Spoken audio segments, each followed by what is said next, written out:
My billionaire father erased me from his will for marrying a broke mechanic. He laughed and told me when I was starving not to come crawling back. My husband just kissed my forehead and whispered, "Trust me." 1 year later, my father walked into a boardroom and the man signing his company fate was the same mechanic he tried to destroy. Welcome to Revenge Order, where the people who use money as a weapon learn exactly what it costs to pull the trigger. I am Allison, and I am 32. Drop a comment telling me your age and where you are listening from, and make sure to subscribe because the payoff in this one is exactly what you are looking for. Now let me take you back to the night my father tried to buy my obedience for the very last time. It was a high society Chicago gala 40 stories above Lake Michigan. The winter wind rattled the floor-to-ceiling glass, but inside, the room smelled of expensive orchids and roasting prime rib. My father, Richard, stood near the center holding court. He built his fortune in consumer goods, turning regional distribution lines into an empire. He viewed everything and everyone as an acquisition. I watched him eye my fiancé, Dean. Dean stood near a marble pillar, looking entirely unfazed by the sea of custom tuxedos. He wore a rented suit that pulled a little too tight across his broad shoulders. He was a heavy diesel mechanic. If you looked closely at his hands, you could see the faint dark lines of motor oil permanently settled into his cuticles. It was the mark of a man who worked for a living. Richard caught my eye and tipped his head toward a quiet alcove. I walked over. My heels sank into the thick carpet. He did not offer a greeting. He simply slid a legal envelope across the glass cocktail table. "Sign it," he said. His voice was flat. "It is a prenuptial waiver coupled with a formal end to your current engagement. I have a dinner arranged for you next Tuesday with the Harrison boy. His family runs a hedge fund. That is a merger. What you are doing right now is charity." I looked at the stack of paper and then up at him. "I am marrying Dean." Richard picked up his scotch. The amber liquid swirled against the heavy crystal glass. "He is a depreciating asset, Allison, a blue-collar worker with a wrench. You are a Wilson." As a forensic supply chain auditor, my job is to evaluate risk and determine the actual structural integrity of an enterprise. I looked at my father, a man leveraged to the hilt on social standing. Then I looked across the room at Dean, a man who built things from the ground up. I do not abandon a sound foundation for a flashy, over-leveraged one, I said. I pushed the envelope back across the glass. "Keep your hedge fund air." My father did not shout. Men like Richard rarely raise their voices. They let their money do the screaming. He held my gaze, took a slow sip of his scotch, and snapped his fingers. His executive assistant stepped out from the shadows before the sound even faded. "Liquidate her," Richard said. He did not look away from me. "Cancel the trust, freeze the credit lines, revoke the inheritance. As of midnight, she operates on zero." He turned his back on me and walked toward a group of investors. Erasure by decree. I did not cause a scene. I walked over to Dean, took his arm, and we left the penthouse. We stepped out of the gold-plated revolving doors and into the biting sub-zero wind. Dean wrapped his coat around my shoulders. He did not ask what happened. He just pulled me close. I thought my father was trying to teach me a lesson. I thought it was a temporary flex of power. The reality hit me 9 hours later. It was 7 in the morning. I stopped at a corner bakery near my apartment to buy a $4 black coffee. I swiped my primary card. The terminal beeped a sharp, dissonant sound. Declined. I handed the barista a backup card.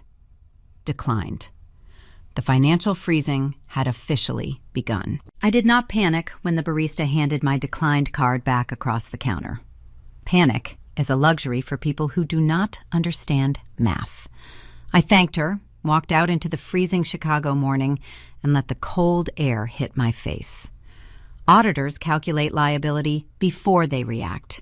You do not fix a broken balance sheet by screaming at it. You fix it by finding the leak. I walked the 4 blocks back to the apartment. Dean was already awake. He stood by the small kitchen counter wiping engine grease from his knuckles with a heavy cloth. He took one look at my face and set the cloth down. I did not need to speak. I just shook my head. Dean nodded once, walked over to the cabinet, and pulled out the cheap instant coffee. He did not offer empty comfort. He just poured hot water into a mug and set it on the table.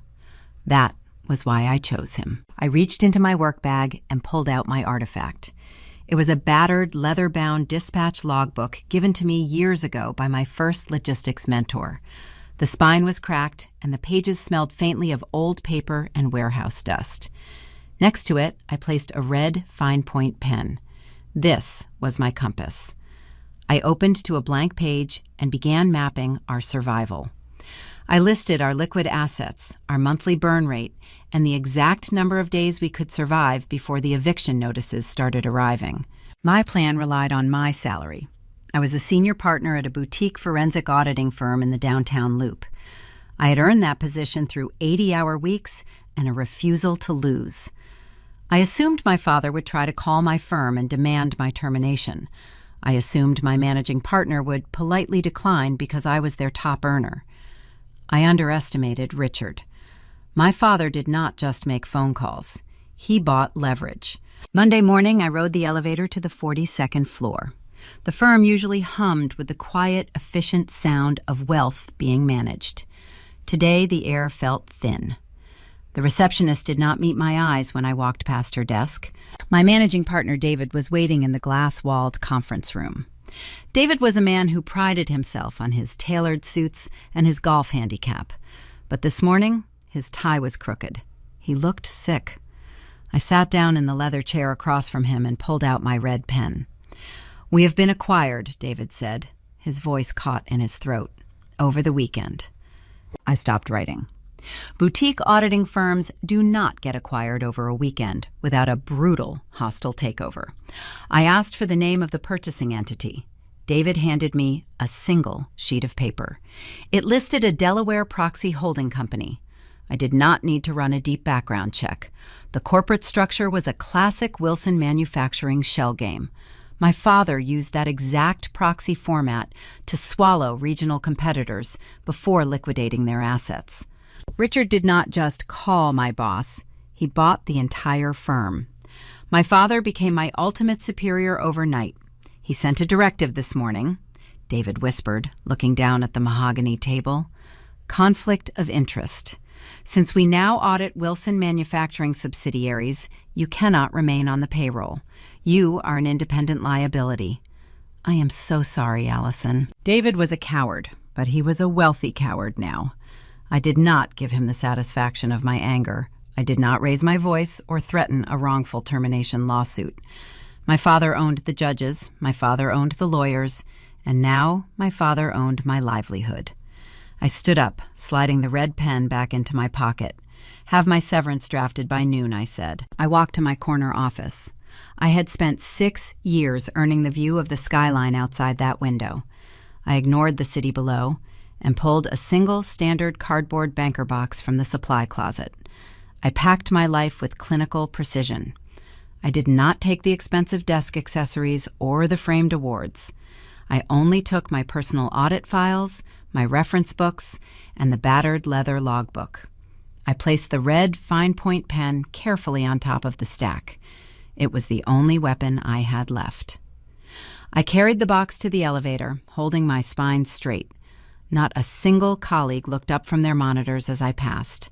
When I reached my car in the underground parking garage, the silence finally settled around me. The cold seeped through my wool coat. I placed the box on the passenger seat and pulled out my phone. The first thing I saw was a notification from my sister, Victoria. I opened her social media profile. She had just posted an image of a new limited edition designer purse resting on the leather seat of her luxury SUV. The caption underneath read, "Some people choose the struggle." Victoria and I were raised in the same house, but we learned very different survival tactics. Richard taught us early that his approval was a finite resource. Victoria learned to adapt to the golden cage.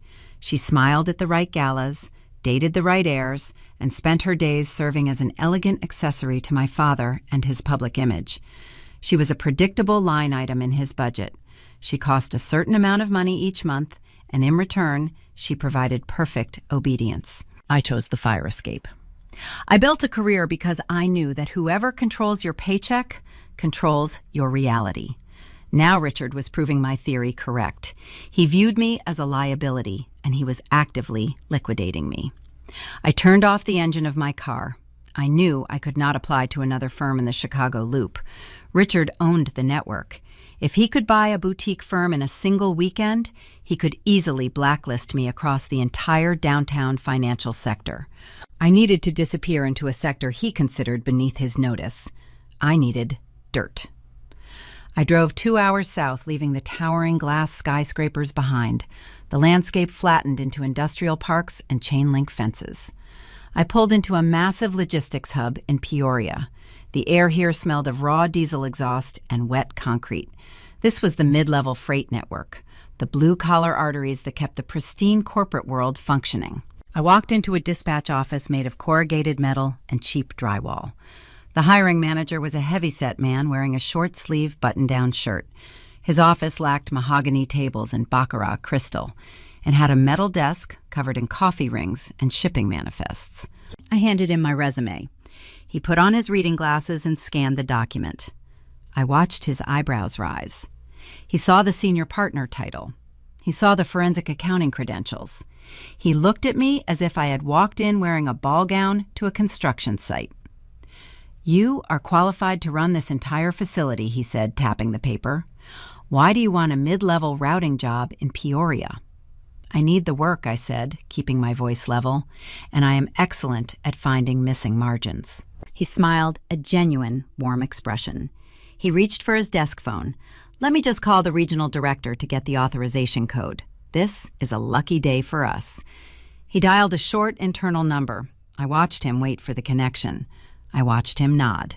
Then I watched the color drain out of his face. His warm smile vanished, replaced by a rigid, nervous line. His eyes flicked toward me, wide and uncomfortable. He slowly placed the receiver back onto the cradle. He pushed my pristine resume across the scratched metal desk, refusing to meet my gaze. "I am sorry," he said. His voice was barely a whisper. "Someone just called and told us not to hire you." I sat in the driver's seat of my car outside the Peoria dispatch office and stared through the frost-covered windshield. The rejection echoed in the tight space of the cabin. My father had not just burned my bridges in the corporate high-rises of downtown Chicago.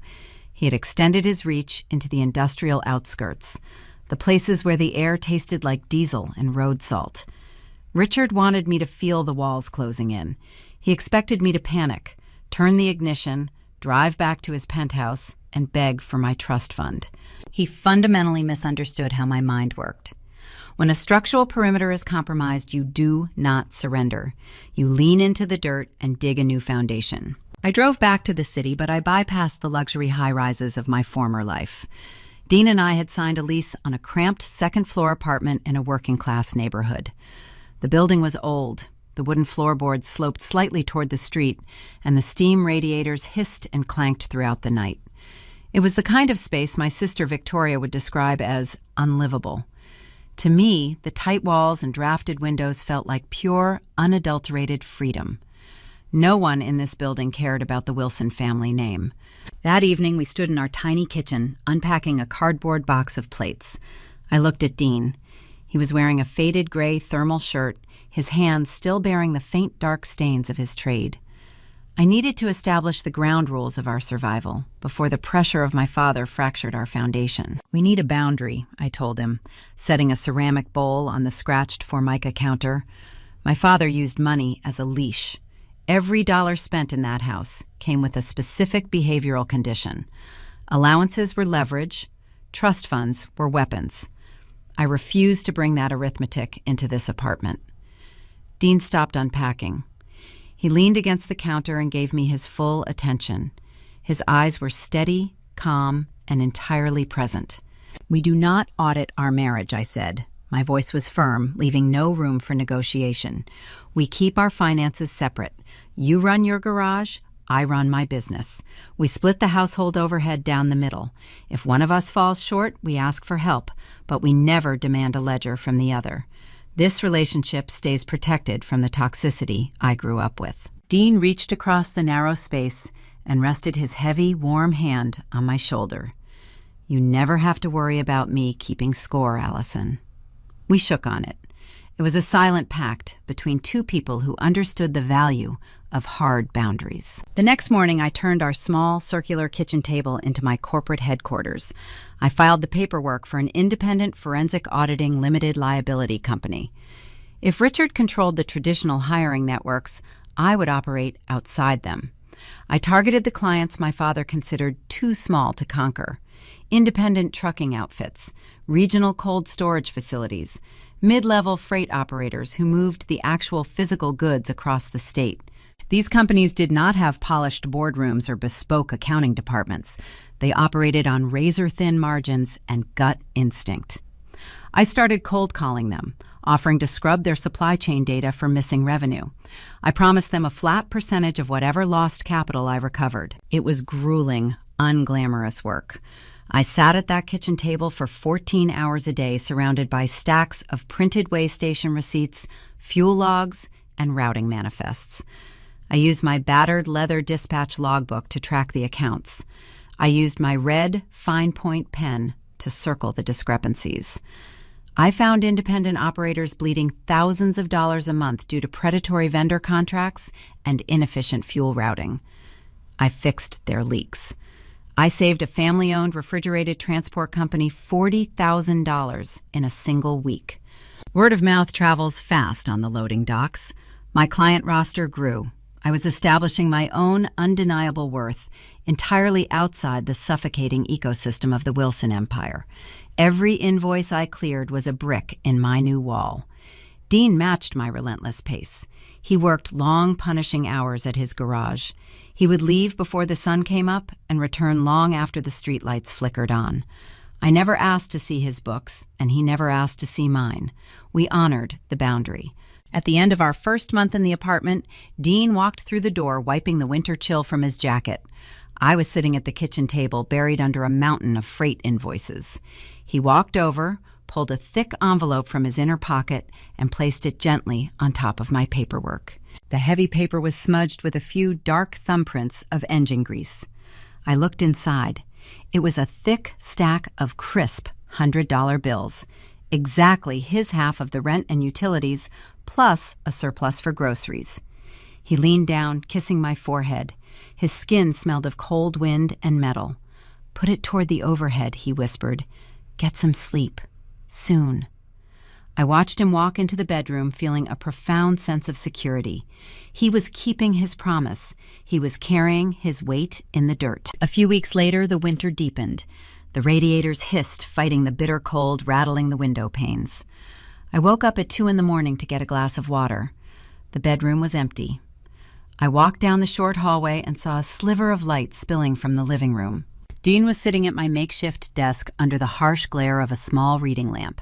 He was staring intensely at a large rolled-out sheet of blue drafting paper. White geometric lines intersected across the page. As an auditor, I am trained to recognize structural patterns. I stepped closer, looking over his broad shoulder. The schematic did not look like a standard diesel repair shop diagram. It featured complex interconnecting nodes, loading bays, and what appeared to be continental routing trajectories. It looked like the architectural skeleton of a major commercial distribution facility. "What are you working on?" I asked, keeping my voice soft so I would not startle him. Dean casually rolled the drafting paper inward, concealing the wider grid. He looked up at me with an easy, unbothered smile. "Just mapping out a new chassis," he said. I looked at his tired eyes and the grease etched into his skin. He did not blink.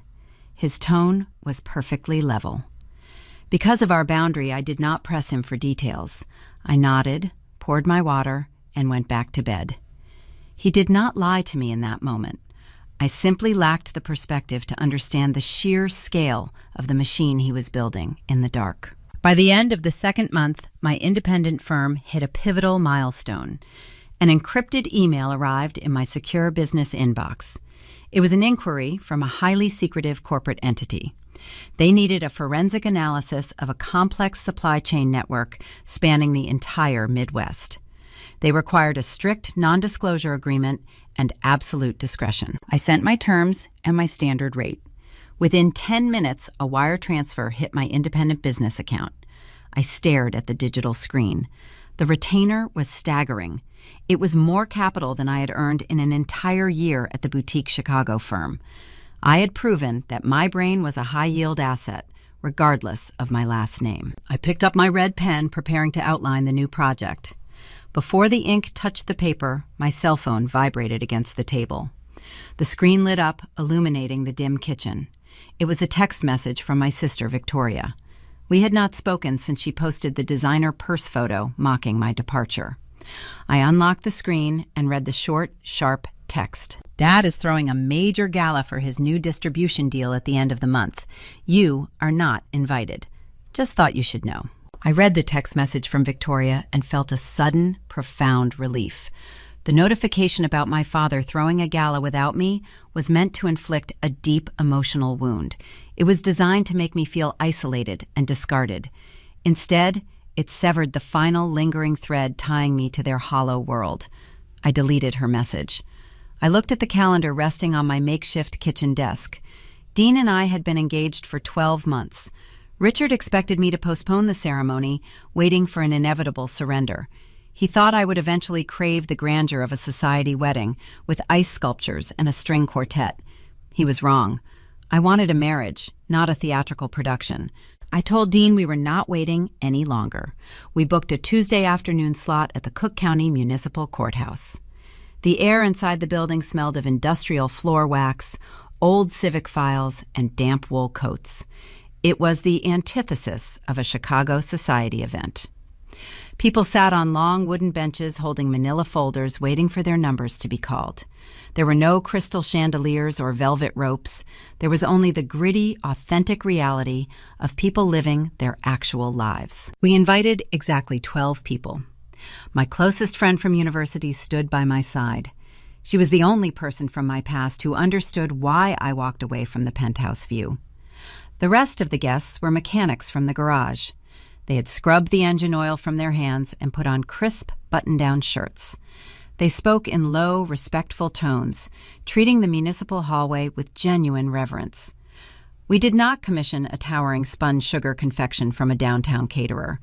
We ordered a simple vanilla sheet cake from a local neighborhood bakery. The buttercream frosting was slightly uneven, leaning a bit to the left.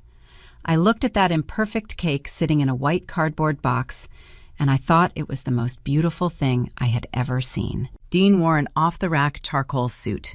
It did not feature a bespoke Italian label stitched inside the collar. The fabric pulled slightly across his back because standard tailoring is not designed to accommodate the physical density of a man who hauls heavy engine blocks for a living. I wore a plain white sheath dress I bought off a rack at a department store.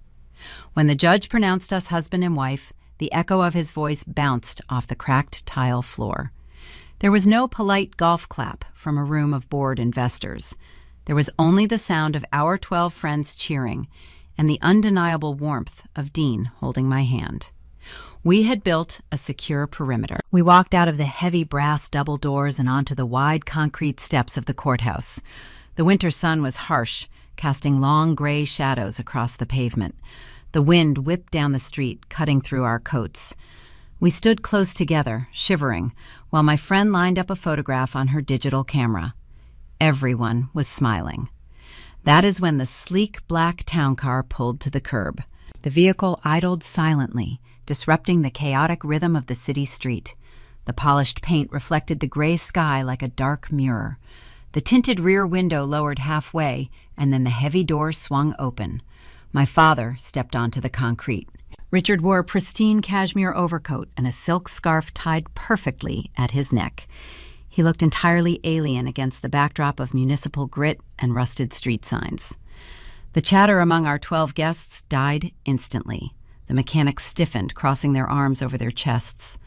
The silence felt heavy, dense with incoming atmospheric pressure. Richard did not march toward us with a red-flushed face. He approached with the slow, casual stroll of a debt collector, executing a routine foreclosure on a bankrupt property. He stopped 2 steps below us. He did not look at my white dress. He did not look at the gold band on my finger. He looked directly at Dean. He studied the slight pull of the suit fabric across his chest and the scuffed toes of his dress shoes. A patronizing smirk curled the corner of Richard's mouth. "I thought you might want a wedding gift, Allison," he said. His voice carried effortlessly over the traffic noise. He pitched it loud enough to ensure every single person standing on those steps heard his words. "Since you are so committed to building an independent life, I assumed you would want to start with a clean ledger." He reached inside his cashmere coat and pulled out a long envelope. He extended his arm, holding it out to me. I hesitated, but my ingrained training as a forensic auditor forced me to inspect the document. I took the envelope from his hand and slid my finger under the flap. Inside was a single sheet of his custom cream-colored stationery. The thick paper felt expensive against my fingertips. The bold heading at the top read, "Itemized Expenses." My eyes scanned the precise rows of text. It was a bill, a literal invoice for my existence.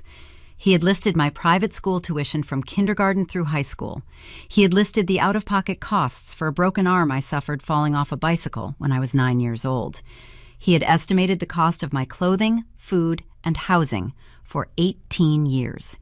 He had even applied a standard market interest rate to the total, treating his parental obligations as a deferred corporate loan. At the bottom of the page, written in precise blue ink, was the final mathematical tally: $1,432,600. I stared at the blue ink.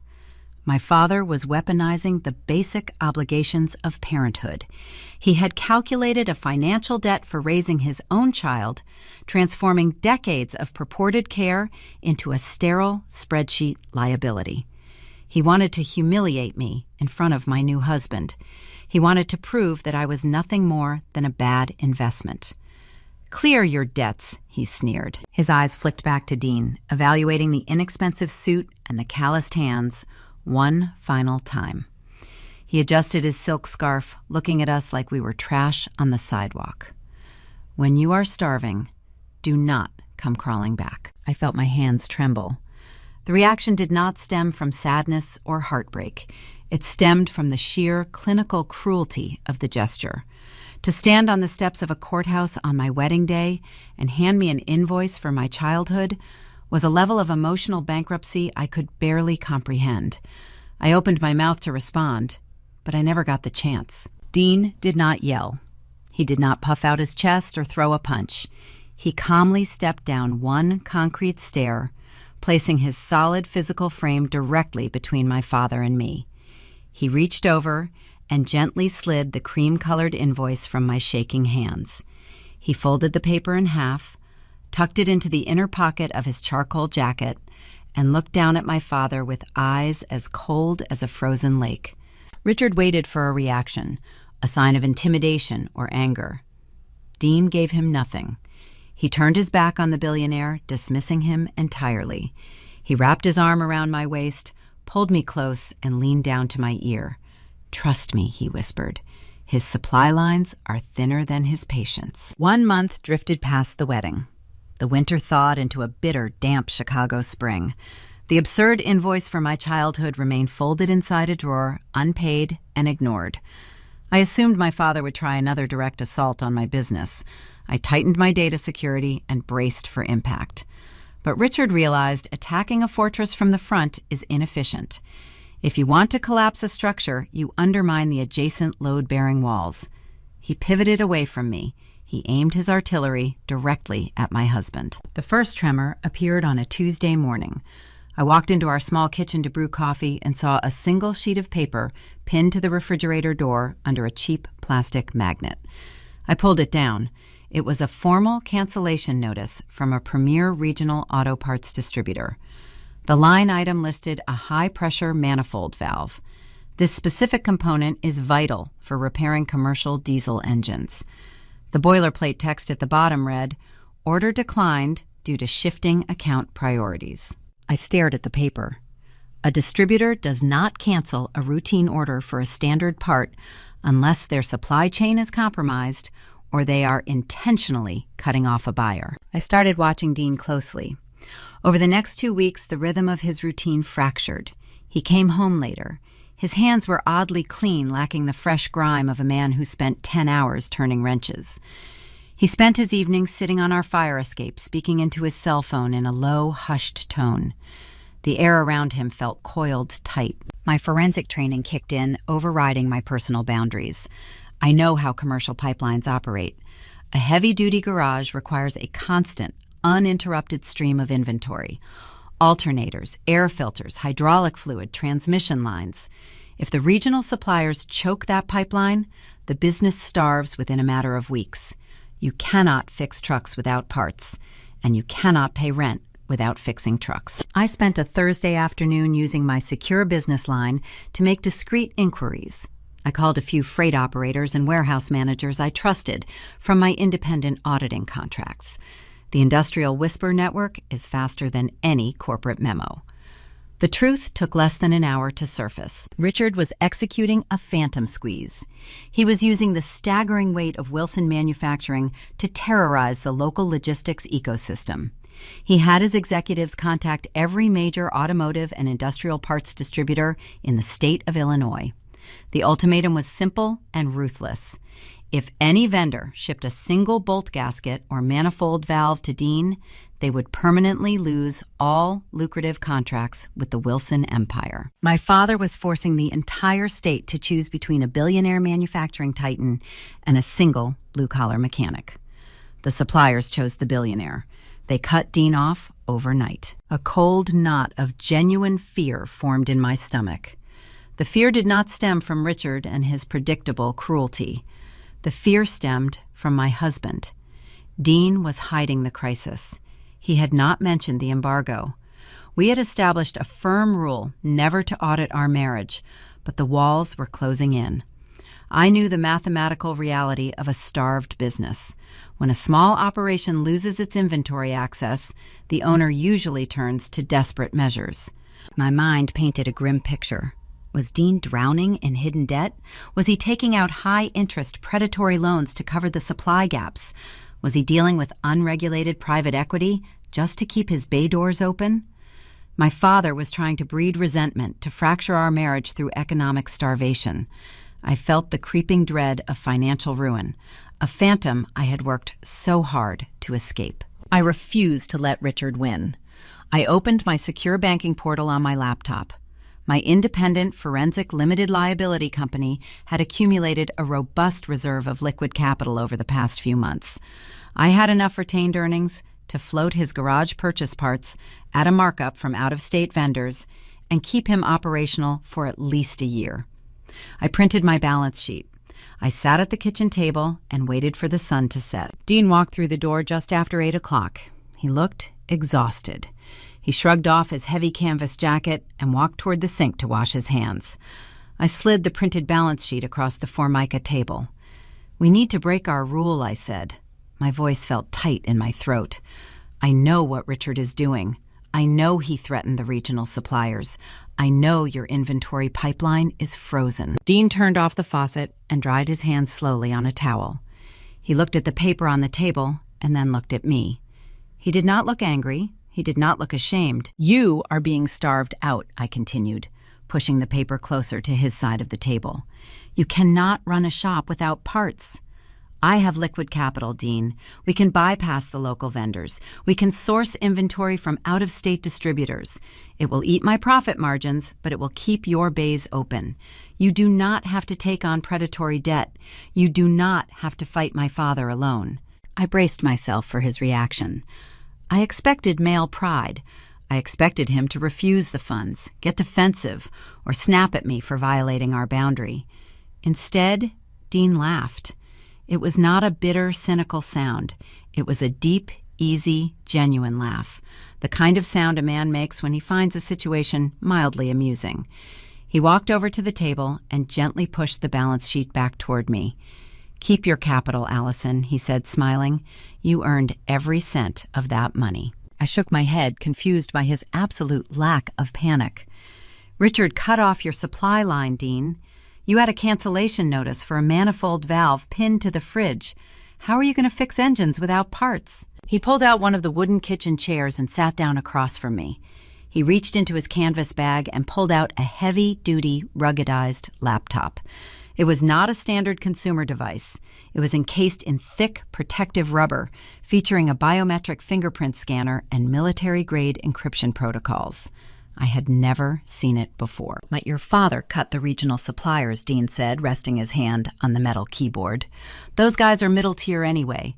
They overcharge for shipping and their inventory tracking is archaic." I was getting tired of the middlemen. He pressed his thumb against the biometric sensor. The screen blinked to life, displaying a highly secure private email server. He spun the ruggedized laptop around so the screen faced me. I leaned forward, my eyes scanning the text of the open message. It was a digital confirmation receipt from a primary global manufacturer. It was not a purchase order routed through a local Illinois distributor. It was a direct acquisition from the factory floor. My forensic brain processed the data points rapidly. Bypassing regional distributors requires immense purchasing power. Manufacturers do not sell direct unless the buyer commands a staggering volume of trade. I looked at the line item on the digital receipt. It was the exact same high-pressure manifold valve that had been canceled on our refrigerator door. I read the quantity column expecting to see 50 or maybe 100 units. The number printed on the screen was 10,000. I stared at the zeros. Purchasing 10,000 specialized industrial valves directly from a global manufacturer requires millions of dollars in instant liquidity. It requires a logistics infrastructure capable of receiving, storing, and routing heavy freight. A single mechanic operating a local repair garage does not buy 10,000 manifold valves. I looked up from the glowing screen and stared at my husband. He sat perfectly still, watching my eyes process the math. The red herring dissolved, instantly replaced by a sudden, towering realization. Dean was not drowning in debt. He was not a victim of my father and his phantom squeeze. He was operating on a playing field Richard could not even see. I did not ask Dean about the digital receipt. The 10,000 high-pressure valves sitting on that encrypted screen defied every logical metric I held about my husband. But we forged an agreement the day we moved into the apartment. We do not audit our marriage. I honored the perimeter. I watched him close the ruggedized device, secure the latches, and walk away from the table. The economic embargo my father engineered was clearly irrelevant. Dean was insulated. The sheer scale of his purchasing power lingered in my thoughts, resembling an unsolved equation missing a crucial variable. I filed the anomaly away, locking it in a mental compartment. I focused my energy on the single element I could command, my forensic practice. The following morning, my secure business server chimed. The anonymous client, the entity paying a premium for my silence, delivered a fresh data package. The parameters of the assignment were expansive. The client requested a comprehensive risk assessment evaluating the commercial freight framework across the American Midwest. The digital folders contained thousands of routing manifests, regional acquisition records, and transit capacity logs. I brewed a pot of dark roast coffee sitting at my makeshift kitchen desk. I opened my battered leather logbook, preparing to untangle the numbers. For 3 consecutive days, I barely left the wooden chair. The steam radiator hissed in the corner, fighting the lingering spring chill, while I cross-referenced shipping capacities against interstate transit hubs. Forensic accounting resembles staring at a chaotic television screen until your brain forces the hidden image to emerge from the static. You hunt for patterns where others only see random noise. You follow the capital. By Thursday afternoon, my eyes burned from screen fatigue. The coffee in my mug grew bitter and cold. But the picture clarified. I found the anomaly. An unknown force was intentionally choking the logistics map. A solitary corporate entity was executing a quiet, methodical takeover of the mid-level freight sector. They purchased independent trucking fleets, cold storage facilities, and heavy maintenance bays at a staggering pace. They operated with surgical precision. They never rebranded the acquired trucks or replaced the signage on the warehouse doors. They allowed the original, local names to remain visible, creating a flawless illusion of a diverse, competitive market. But the ownership deeds all routed back to one central holding group, Apex National. That was the title printed on the parent company ledgers. Apex National was constructing an invisible monopoly across the entire heartland. They gained control of the major highways. They purchased the fuel depots. They commanded the heavy diesel repair networks. I attempted to pull the corporate registration records to identify the chairman pulling the strings. My digital search hit a reinforced concrete wall. The conglomerate insulated itself behind a layered labyrinth of Delaware limited liability companies and blind trusts. The architect guiding Apex National possessed severe capital and a terrifying level of patience. They were waiting for a specific moment to strike. While I traced the outline of the invisible giant, a notification flashed across my mobile phone. It was a breaking financial news alert from the Wall Street Journal. Wilson Manufacturing just issued a sweeping corporate press release. Richard was initiating the most ambitious endeavor of his long career. He announced a flagship consumer product line valued at $2 billion.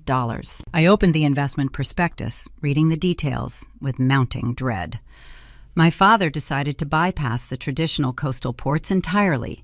He intended to flood the heartland market, utilizing a hyper-aggressive, just-in-time delivery model. The goods required rapid, uninterrupted ground transit to succeed. If his inventory sat idle in a staging warehouse for more than 48 hours, the profit margins would evaporate due to storage overhead and retail shelf penalties. Richard built his new $2 billion empire on a very specific assumption. He assumed the Midwestern distribution routes would remain cheap, fragmented, and easy to bully. The conflict morphed, instantly changing shape before my eyes. This was no longer a petty domestic dispute over a canceled trust fund or a spiteful invoice delivered at a courthouse. It escalated into macroeconomic warfare. My father pushed all his chips onto the table, relying on a transit network he believed he could manipulate through intimidation. He failed to realize a predator had just swallowed the entire board. I needed to visualize the threat. I printed a topographical map of Illinois and the surrounding regional borders. I laid the thick paper flat on the Formica table, smoothing out the creases. I picked up my red fine-point pen. I plotted the recent Apex National acquisitions, marking each purchased warehouse and fleet hub with a small, precise dot. The red ink bled slightly into the paper fibers. I connected the dots, drawing straight lines along the interstate highways. The geographic web converged, drawing inward like a funnel. The lines pointed toward one specific location, a primary staging ground, a central operational choke point. I drew a thick red circle around the epicenter. I stared at the plotted coordinate. The central hub for the Apex National monopoly was located in a gritty industrial park in Peoria. It was the exact same industrial sector where the hiring manager rejected my resume months ago. It was the exact same sprawling lot where Dean drove every single morning to turn wrenches in a diesel repair garage. The coincidence felt too sharp, too acute. The encrypted laptop, the vast parts acquisition, the red circle on my map. The puzzle pieces hovered right on the precipice of alignment, but the resulting picture felt too colossal to accept. I reached for the television remote and turned on the morning financial broadcast. My father sat illuminated by the bright studio lights of a CNBC morning segment. Richard wore a custom-tailored navy suit, his posture radiating supreme, unearned arrogance. The anchor leaned forward, asking him about the inherent logistical risks tied to his new $2 billion launch. Richard offered a patronizing smile to the camera. "Our supply chain is ironclad," Richard told the audience, his voice dripping with condescension. "We dictate the terms to the regional carriers. They need Wilson Manufacturing far more than we need them." I watched his smug face dominate the screen. He was boasting to the world about his flawless expansion strategy. He was entirely blind to the reality creeping up his flank. The distribution routes he required to survive no longer belonged to scattered independent drivers yielding to his threats. They belonged to Apex National. The trap was already closed, and my father just walked willingly into the jaws. The sharp knock on the apartment door interrupted my concentration. It was early Saturday afternoon. I was still sitting at the kitchen table staring at the red circle drawn on my topographical map. The knock carried a distinct rhythmic entitlement. It was not the polite tap of a neighbor or the hurried rap of a delivery driver. It was a sequence designed to command immediate attention. I folded the map, slid it under my battered logbook, and walked toward the entrance. When I turned the deadbolt and pulled the heavy wood inward, the hallway draft carried a familiar scent: bergamot, an expensive floral perfume. My sister Victoria stood on the threshold. She wore a pristine beige cashmere coat draped perfectly over her shoulders. Her hair fell in deliberate waves, framing a face practiced in the art of feigned sympathy. Against the backdrop of our peeling corridor wallpaper and scuffed baseboards, she looked like an exotic bird trapped in an industrial cage. "I missed you, Allie," she said.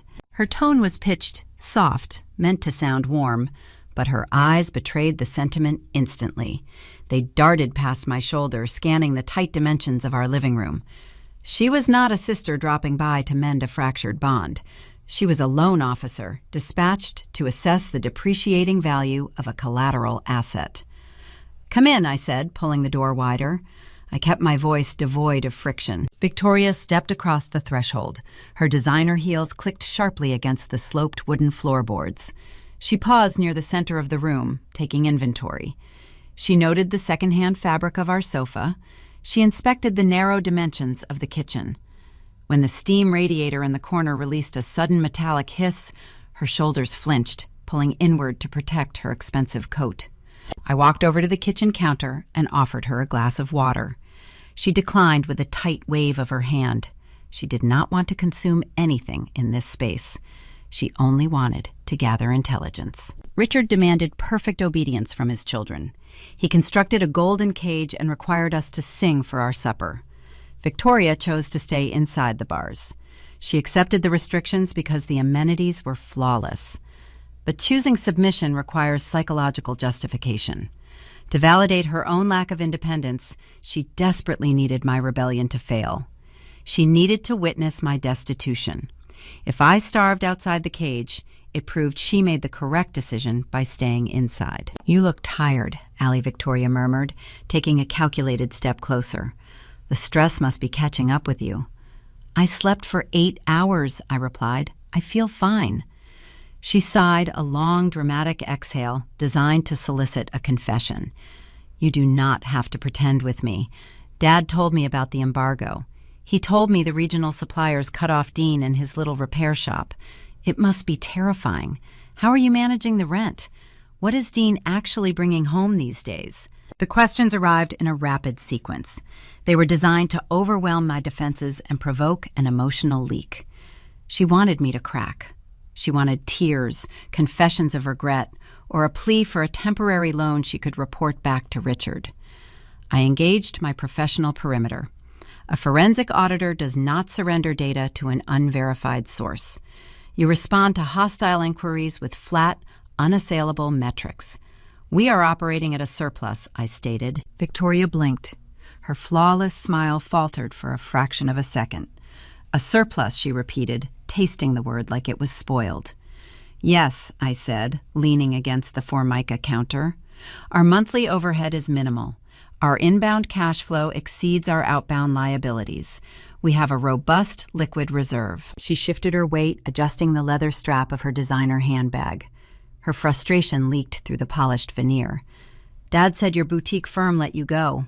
He said you were trying to run some sort of little bookkeeping hobby from this apartment." "My forensic limited liability company secured a highly lucrative contract this week," I told her. "The retainer is substantial. We do not require financial intervention, Victoria. We are stable." I gave her nothing but cold, factual geometry. I offered zero emotional footholds. The silence stretched between us thick and uncomfortable. She realized her interrogation was yielding zero actionable intelligence. I was not broken. I was building, and my refusal to suffer was an insult to her chosen lifestyle.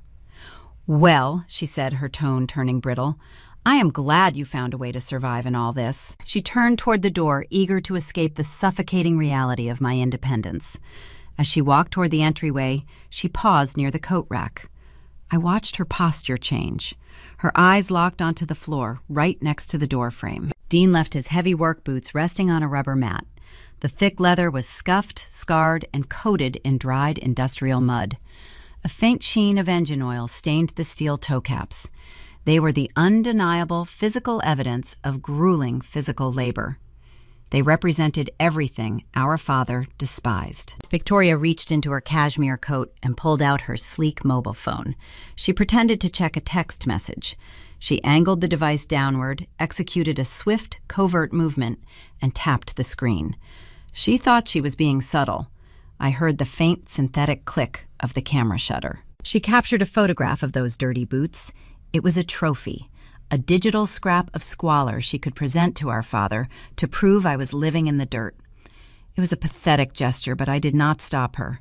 If Richard wanted to evaluate my life based on the mud on my husband's boots, he was welcome to the illusion. "I will walk you out," I said, opening the door. We descended the narrow staircase in silence. The spring wind whipped down the street, tossing discarded wrappers across the pavement. Victoria wrapped her coat tighter around her frame, desperate to reach her waiting luxury sport utility vehicle. Dean parked his older model heavy-duty truck right along the curb near the building entrance.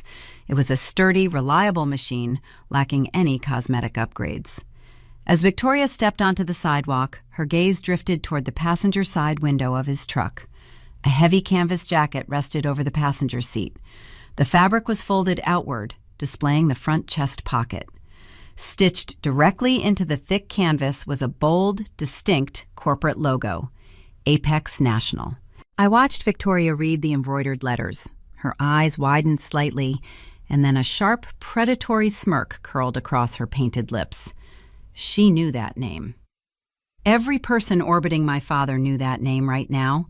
Apex National was the invisible titan currently refusing to sign distribution contracts with Wilson Manufacturing. They were the mysterious entity actively strangling Richard's $2 billion product launch. Victoria looked at the jacket and performed a rapid, flawed calculation. She saw a dusty truck parked in a working-class neighborhood. She saw a canvas work coat bearing a corporate logo. She concluded the most logical scenario based on her deeply ingrained class bias. She assumed Dean abandoned his failing repair garage to take a low-level job driving freight for the very company causing our father so much grief. She thought my husband was reduced to a nameless hourly employee hauling cargo for the enemy. She looked back at me, her smirk radiating pure, toxic satisfaction. "I have to go, Allie," she said, unlocking her luxury vehicle. "Tell Dean I hope his new driving route works out. It is honest work, at least." She slipped into the driver's seat and slammed the heavy door. Through the tinted glass, I watched her immediately pull her phone to her ear. She was dialing Richard before her engine even turned over. She was eager to report the pathetic news. She wanted to tell the billionaire that his disowned son-in-law was reduced to steering a rig for Apex National. I stood on the cracked concrete sidewalk, letting the cold wind hit my face. I watched her taillights fade down the city block. I did not feel anger. I felt an overwhelming sense of profound anticipation. They were building their strategy on a foundation of profound arrogance. They were feeding each other comfortable lies. I turned back toward the apartment building. The invisible trap was set. Now I just had to wait for them to pull the trigger. 72 hours after my sister drove her luxury sport utility vehicle out of our working-class neighborhood, the trap snapped shut. The reverberation did not start in our apartment. It started on the trading floor of the New York Stock Exchange and radiated outward until it hit the front page of Forbes. I woke up early on a Tuesday. The apartment was quiet. Dean had already left for the garage, leaving behind the faint scent of shaving soap and dark roast coffee. I poured a mug and sat at my makeshift Formica desk. I opened my digital tablet to review the morning market summaries. The headline dominated the screen in bold black font. Wilson Manufacturing stalls. $2 billion flagship launch dead in the water. I read the article, tracing the lines of text with my index finger. The financial journalists uncovered the exact bottleneck I had mapped out in red ink days earlier. Richard built his entire expansion strategy around a rapid, just-in-time ground delivery model. He manufactured a staggering volume of consumer goods, anticipating a seamless transit network across the Midwest. He assumed he could dictate terms to fractured independent trucking operators. He assumed wrong. The article detailed how a single corporate entity named Apex National systematically absorbed the regional freight network. They purchased the fleets, the transit hubs, and the cold storage facilities. When Richard presented his standard predatory distribution contracts to the local dispatchers, the dispatchers forwarded the paperwork to Apex Corporate. Apex National rejected the terms. They flatly refused to sign a distribution contract with Wilson Manufacturing. They did not negotiate. They did not counteroffer.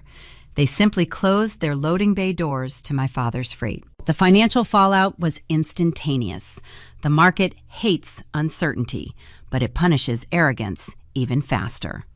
Institutional investors read the Forbes article and executed a rapid sell-off. Wilson Manufacturing stock plummeted 8% in a single trading session. For a multinational corporation, an 8% plunge equates to hundreds of millions of dollars evaporating into the ether before the closing bell rings. My father was suddenly bleeding cash at a lethal velocity. I understood the physical reality of his crisis. An auditor sees beyond the digital ticker tape. I envisioned the sprawling staging warehouses outside the city limits. Those metal structures were currently packed to the ceiling with shrink-wrapped pallets of new inventory. Products designed to move within 48 hours were sitting stagnant on concrete floors. Every hour those goods remained stationary, Richard incurred brutal carrying costs. The holding fees multiplied, while retail partners levied severe contractual penalties for missed delivery windows. The pressure cooker was screaming. The billionaire who wielded his wealth like a blunt instrument was rapidly losing his ultimate leverage to an invisible, unstoppable force. I opened a secondary financial news portal. The Wall Street Journal featured a follow-up piece focusing on the internal panic gripping the Wilson corporate suites. The journalist secured a direct statement from my father. I read his printed words. The quote was a glaring anomaly. Richard usually filtered his public remarks through 3 layers of elite public relations specialists. His statements were historically polished, airtight, and bulletproof. This quote was frantic. It was uncharacteristically sloppy. "We are experiencing unforeseen supply chain irregularities," Richard told the reporter. "A temporary monopolistic blockade is disrupting free market transit. I am demanding an immediate face-to-face summit with the executive board of Apex National to resolve this artificial bottleneck." I stared at the phrase, unforeseen supply chain irregularities. It was the desperate spin of a man drowning in his own hubris. He failed to audit his operational perimeter. He failed to recognize the shifting landscape until the ground collapsed beneath his custom leather shoes. Now he was demanding a face-to-face meeting with the reclusive, unnamed chief executive officer of Apex National. Richard operated on a simple, outdated philosophy. He believed every man had a price tag. He assumed if he could just force this anonymous chairman into a mahogany boardroom, he could leverage, intimidate, or buy his way out of the crisis. He wanted to look his executioner in the eye and negotiate a pardon. I closed the digital tablet. I took a slow sip of my coffee, letting the bitter liquid warm my throat. Victoria thought my husband was a low-level driver hauling cargo for the enemy. Richard thought he could bully an unseen titan into submission. Their collective blindness constructed a flawless stage for the impending collision. I opened my battered leather dispatch logbook. I picked up my red fine-point pen. I prepared to update my client ledgers, prioritizing the anonymous Midwestern account that paid my hefty retainer. I operated my independent limited liability company free from the chaos destroying my father's empire. I survived the freeze. I built a sustainable architecture. The math favored my side of the ledger. Then the silence of the apartment shattered. My secure business cell phone vibrated against the wooden table. The device danced across the grain, emitting a sharp, insistent hum. I glanced at the illuminated screen. The incoming caller identification displayed a restricted corporate number. I did not recognize the digital sequence. My independent clients usually routed their communications through encrypted email portals. Very few people possessed this direct dial coordinate. I set down my red pen. I picked up the device and swiped the green accept icon. Allison Wilson, Forensic Auditing, I answered, keeping my tone professional and detached. A heavy breath echoed through the receiver. The ambient background noise suggested a large, cavernous room. Allison, it is Marcus Vance. I recognized the name immediately. Marcus Vance was not a mid-level freight dispatcher or an independent warehouse operator. He was the lead independent director sitting on the corporate board of Wilson Manufacturing. He was a veteran financier, a man who spent 30 years navigating the treacherous currents of global equity. He was also the man tasked with overseeing my father's executive performance. "Hello, Marcus," I replied. My voice betrayed zero emotion. The silence stretched for a precarious moment. I could hear the subtle tremor of genuine panic in his exhalation. "We are dying, Allison," he said. His words rushed out, abandoning all corporate decorum. "The supply lines are paralyzed. We are burning through our cash reserves at an unsustainable burn rate. Richard is erratic. He is fighting a ghost, and the shareholders are threatening a total revolt." I leaned back in my wooden chair. "Why are you calling me Marcus? I was terminated from my previous firm due to a mandated conflict of interest. I no longer orbit your corporate sphere." "I know," he pleaded. "I know what Richard did to your career. But your new independent agency holds a reputation for untangling deadlock logistics. You scrubbed the regional freight networks. You understand the topography better than our internal analysts." I waited, letting him carry the weight of the request. "The board held an emergency executive session this morning," Marcus continued. "We bypassed Richard entirely. He does not know I am making this call. We need an objective external audit of the logistics failure.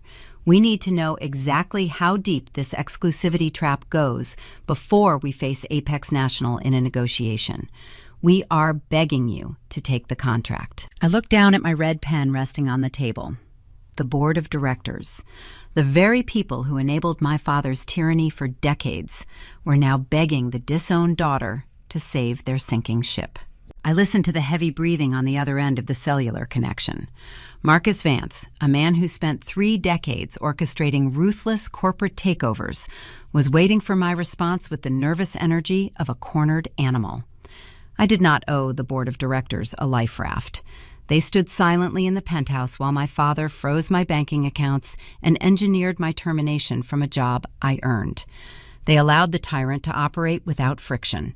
But a forensic professional does not turn away from a compromised structure. We document the damage. "I accept the consulting contract, Marcus," I said.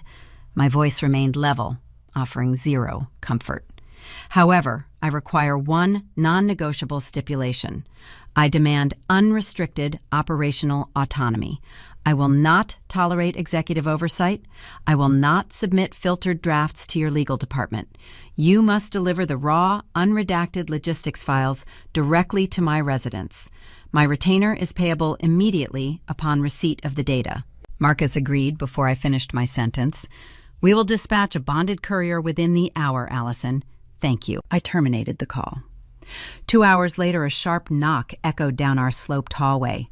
I opened the door to find a man in a crisp security uniform standing awkwardly against the backdrop of peeling wallpaper and scuffed baseboards. He handed me 2 locked transit cases. They were heavy, constructed from reinforced polymer and steel. I signed the chain of custody manifest and carried the containers to my makeshift Formica desk. I opened the latches. Inside rested hundreds of pages of premium, watermarked corporate stationery. These were the physical contracts, the routing manifests, and the vendor agreements my father signed to launch his $2 billion flagship product. I spent the entire night pulling the threads. The steam radiator hissed in the corner, fighting the persistent chill. The streetlights outside cast long, stretched shadows across the kitchen floor. I arranged the documents in chronological order, mapping the sequence of executive decisions. I picked up my red fine-point pen. I hunted for the structural failure. Richard built his empire on the belief that leverage only flows in one direction. He drafted a master distribution framework, relying heavily on a regional freight operator named Prairie Transit. Prairie Transit commanded a significant fleet of heavy-duty transport vehicles, capable of moving the volume my father required across the Midwestern grid. I reviewed the final contract my father executed with Prairie Transit. He forced their management to sign a draconian exclusivity clause. The legal language was punitive and suffocating. It dictated that Wilson Manufacturing would utilize Prairie Transit as their sole dedicated carrier for the entire Heartland territory. In exchange, Prairie Transit forfeited the right to haul freight for any competitor. My father structured the deal, intending to starve Prairie Transit over time. He planned to lock them into an exclusive agreement, drive down their shipping rates, and eventually bankrupt them so he could acquire their physical trucks for pennies. It was a classic Richard Wilson tactic: trap the target, isolate their revenue, and consume the remains. But my father failed to perform basic forensic due diligence. He assumed the local operators were desperate and vulnerable. He did not look deeper into their parent holding company. He did not check the recent equity transfers. I traced the ownership deeds through the labyrinth of state registries. 2 weeks before Richard signed that ironclad exclusivity clause, a larger, unseen entity purchased the parent company controlling Prairie Transit. That purchasing entity was Apex National. The scope of the trap clarified in my mind. My father legally mandated that his entire $2 billion inventory could only be transported by one specific carrier. He locked himself inside a contractual vault, and Apex National owned the combination lock. By refusing to dispatch the trucks, Apex was not violating any interstate commerce laws. They were not conducting an illegal strike. They simply allowed Richard to choke on his own predatory paperwork.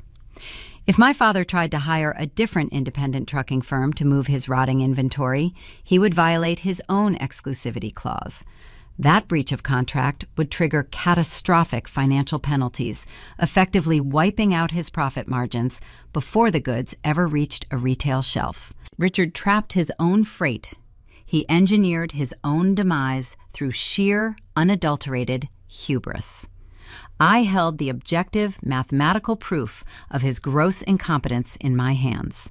The great billionaire titan was drowning in a shallow pool he dug himself. I picked up my red pen. I drafted the executive summary destined for the board of directors. I detailed the failure, outlining how blind arrogance prevented a basic corporate background check. I pressed the pen against the expensive, watermarked paper, identifying the specific clauses tying Wilson Manufacturing to Apex National. The red ink bled slightly through the thick premium fibers, staining the pristine surface. It resembled a ruptured artery spreading across the ledger. I documented every error, leaving zero room for interpretation or public relations spin. I reduced my father's legacy to a sequence of fatal arithmetic flaws. Dawn crept through the small apartment window, turning the sky a pale steel gray. My eyes burned from the sustained focus. I rolled my shoulders, listening to the quiet hum of the waking city. The bedroom door clicked open. I expected Dean to walk down the short hallway wearing his faded thermal shirt and rugged canvas work pants. I expected the familiar, comforting scent of heavy industrial soap and motor oil. The footsteps approaching the kitchen carried a different cadence. They sounded firmer, deliberate. I turned around in my wooden chair. Dean stepped into the morning light. He was not wearing denim. He wore a bespoke charcoal suit. The tailoring was immaculate, flawless in its execution. Standard garments never fit his frame properly due to the physical density he built hauling engine blocks. This fabric draped smoothly across his broad shoulders and tapered perfectly at his waist. He wore a crisp white collared shirt and a subtle woven silk tie. The engine grease that usually stained his cuticles was gone, scrubbed raw, leaving his skin clean and polished. He looked like a man who commanded gravity. The transformation was jarring, altering the atmospheric pressure in the tiny kitchen. "Big meeting today," he said. He raised his arms slightly, adjusting the silver cuffs on his wrists. His voice remained steady, calm, and entirely devoid of pretense. He did not look uncomfortable in the expensive clothes. He wore the suit like armor he had worn 1,000 times before. I stared at him, processing the visual data. I remembered our boundary. We do not audit our marriage. I kept my expression neutral, securing my perimeter. "You look sharp," I told him.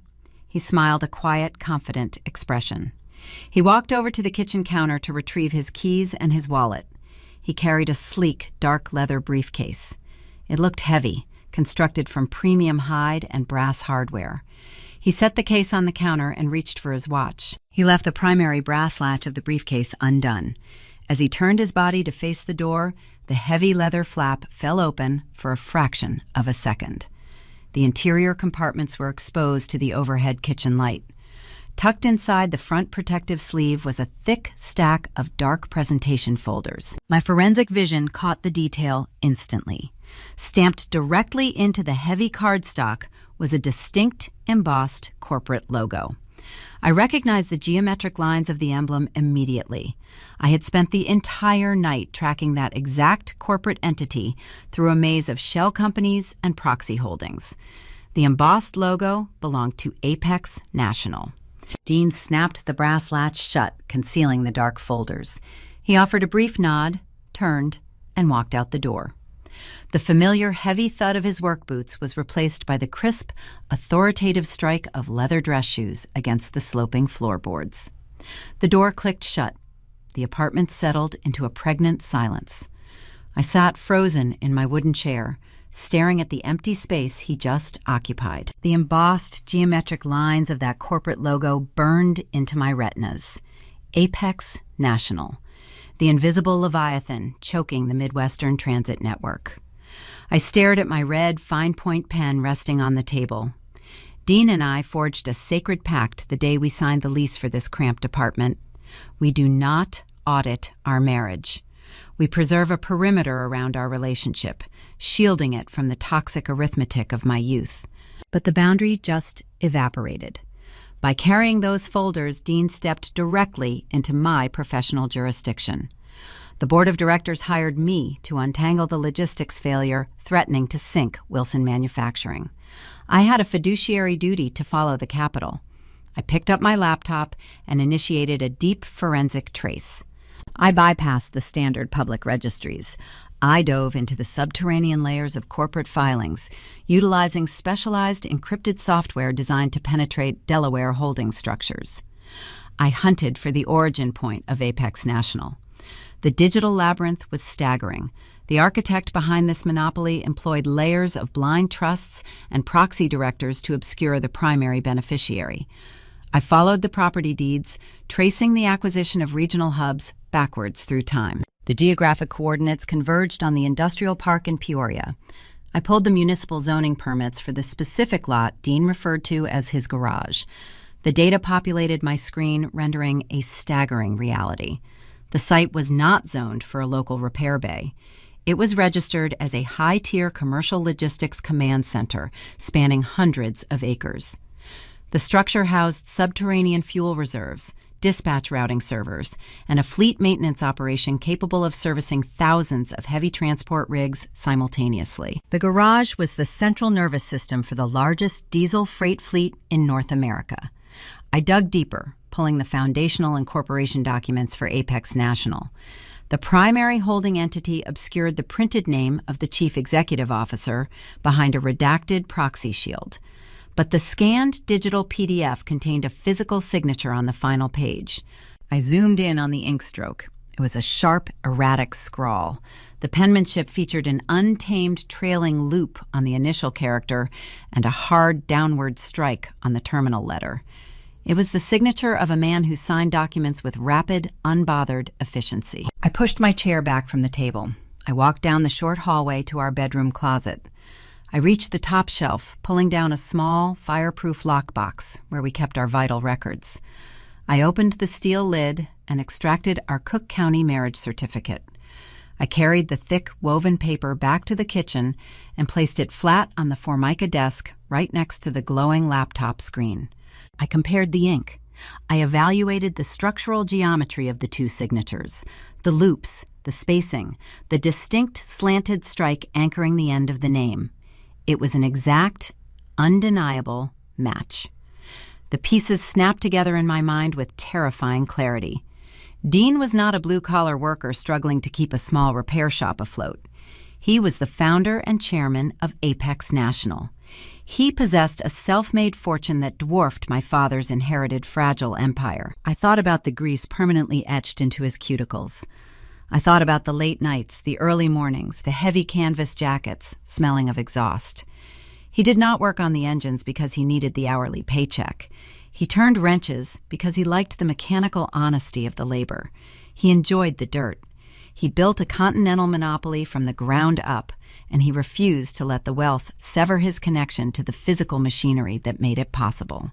A profound sense of awe washed over me. He never lied. He told me he owned a fleet. He told me he was mapping a new chassis. He bypassed the local vendors by purchasing 10,000 manifold valves directly from the manufacturer. I simply lacked the perspective to comprehend the sheer scale of his reality. He hid the zeros, but he never hid his character. He also gave me the greatest gift imaginable. By keeping his net worth concealed, he granted me the necessary oxygen to build my independent forensic firm. If he had revealed his billions on our first date, I would have felt suffocated. I would have traded one golden cage for another. He let me earn my own unassailable worth. Then my thoughts shifted toward Chicago. I pictured my father standing on the concrete steps of the municipal courthouse, handing me an invoice for my childhood. I pictured Richard threatening the regional parts suppliers attempting to starve a man he considered a useless peasant. For the past 12 months, Richard deployed his vast resources to humiliate and destroy the one individual holding the keys to his corporate survival. My father called him a depreciating asset. He called him a grease stain. Richard spent a year throwing stones at a sleeping Leviathan. Now the monster was awake, and my father was locked inside an exclusivity contract with the beast. The irony was flawless. It was a masterclass in poetic justice. Richard demanded perfect obedience from everyone in his orbit because he believed money granted him immunity from consequence. He was about to learn a brutal lesson in true leverage. I folded the marriage certificate and placed it safely back inside the fireproof box. I returned to the kitchen, picking up the printed logistics audit. The document detailing my father's gross negligence was complete. I capped my red fine-point pen. The silence of the apartment broke abruptly. My personal mobile phone vibrated against the table. I looked at the illuminated display. It was not the secure business line. It was my private number. The incoming caller identification showed my father's direct penthouse suite coordinate. I did not answer. I let the device buzz until the call routed to the automated messaging system. A minute later, a notification tone signaled a new voicemail. I tapped the speaker icon, playing the audio recording into the quiet room. Allison, his voice echoed through the small digital speaker. The tone was jarring. The flat transactional coldness he usually employed was gone. In its place was a manufactured saccharine warmth. It was the polished, practiced voice he used when courting hesitant investors or soothing nervous board members. "I know we have had our differences recently," Richard said, his words dripping with false affection. "But family is paramount. I am stepping into a crucial negotiation this afternoon, a vital corporate summit. Before I enter that boardroom, I want to clear the air between us. Please come to my office. Let us have a family meeting. I believe it is time to bring you back into the fold." The audio file ended with a synthetic beep. I stared at the dark screen. He was bleeding millions daily. The board of directors was revolting. His $2 billion flagship product was dead on the staging floor. He was a desperate man attempting to construct a fragile illusion of control before walking to his execution. He wanted to offer me a fake olive branch, aiming to secure a psychological victory before facing the anonymous titan choking his empire. He had no idea the Titan was sleeping in my bed. I listened to the voicemail 3 times. The manufactured warmth in my father's voice felt thin, brittle, and desperate. I placed my mobile phone into my coat pocket. I picked up my battered dispatch logbook, securing the finalized audit report inside the front cover. I grabbed my red fine-point pen. I did not wear a bespoke designer suit or drape myself in cashmere. I wore a plain gray wool blazer and sensible flat shoes, the attire of a working professional. I walked out of the cramped apartment, leaving the hissing steam radiator behind, and took the train toward the towering glass structures of the Chicago Loop. I bypassed the standard visitor reception desk at the Wilson Manufacturing corporate headquarters. My biometric credentials were long revoked, but Marcus Vance, the lead independent director, ensured a temporary access pass waited for me at the security console. I rode the executive elevator to the penthouse suite, ascending 40 stories above the gridlocked city streets. The heavy oak doors to my father's corner office stood slightly ajar. I pushed them open, stepping onto the plush, thick carpet. Richard sat behind a massive mahogany desk facing the floor-to-ceiling windows. He was gazing out at the gray expanse of Lake Michigan, a ruler surveying his domain. But the posture was wrong. He usually sat back in his ergonomic leather chair, radiating absolute, unassailable authority. Today he leaned forward, his shoulders tense, his weight resting heavily on his elbows. He heard my flat shoes click against the polished hardwood border framing the carpet. He turned his chair, attempting to mask his anxiety with a wide, predatory smile. "Allison," he said, standing up and gesturing toward the twin leather visitor chairs positioned opposite his desk, "I am so glad you came. Please sit." I did not return the smile. I crossed the room and sat down, keeping my spine straight. I placed my leather dispatch logbook on my lap, resting both hands flat against the cover. I maintained my perimeter, offering 0 emotional footholds. "You wanted a family meeting," I stated. My voice remained level, detached, and clinical. "I assumed your schedule was saturated today. The financial press indicates your distribution pipelines are experiencing friction." His smile faltered for a fraction of a second, exposing the raw nerve beneath the veneer. "The market overreacts to temporary turbulence," he said, waving his hand dismissively. "We are resolving the logistical bottlenecks this afternoon. A minor contractual dispute with a regional carrier. It is nothing I cannot handle." He was lying to my face, pretending the impending collision with Apex National was a minor inconvenience. He wanted to project absolute strength. I watched a single bead of cold sweat form near his hairline. I noticed the slight, persistent tremor in his right hand as he reached for a heavy crystal paperweight, adjusting its position on the desk. He was terrified. He was bleeding millions daily, and the board was breathing down his neck. "Let us focus on you." Allison Richard continued, his tone dipping into a practiced paternal cadence. "I have spent the last 12 months watching you struggle in the dirt. I saw the apartment building you occupy. Victoria showed me the photographs. It breaks my heart to see a Wilson living in squalor tied to a sinking ship." I remained silent. I let him construct his own narrative. "I know I was harsh at the gala," he said, leaning closer across the mahogany expanse. "I know the invoice at your courthouse ceremony was severe. But I had to test your resolve. I had to show you the unforgiving reality of the blue-collar world. You married a man who fixes broken engines for an hourly wage, a man who cannot even secure basic inventory for his failing garage. He is a grease stain, Allison. He drags your potential down into the mud." He opened the center drawer of his desk. He extracted a long, pristine checkbook. He pulled a custom silver fountain pen from his breast pocket. "But I am willing to wipe the slate clean," Richard declared. "I am willing to bring you back into the fold. The executive board is finalizing a massive corporate restructuring plan this week. We are going public with a new equity distribution. I want you standing beside me on the podium when the cameras flash." He uncapped the silver pen and began writing across the surface of a blank check. The scratching sound echoed in the quiet office. "I am prepared to offer a full reinstatement to the family trust," he said, his eyes focused on the numeric digits he was etching. "I will clear your access to the legacy accounts, And to ease the transition, I am providing an immediate liquid allowance, $50,000, to cover your relocation expenses and a new wardrobe." He tore the check from the binding. He slid the crisp paper across the polished mahogany, stopping it exactly halfway between us. The blue ink was fresh. The amount was clearly printed. $50,000. It was a pathetic, transparent maneuver. He was offering conditional love and petty cash, attempting to purchase my loyalty, before he faced the anonymous chairman of Apex National. He needed a psychological victory.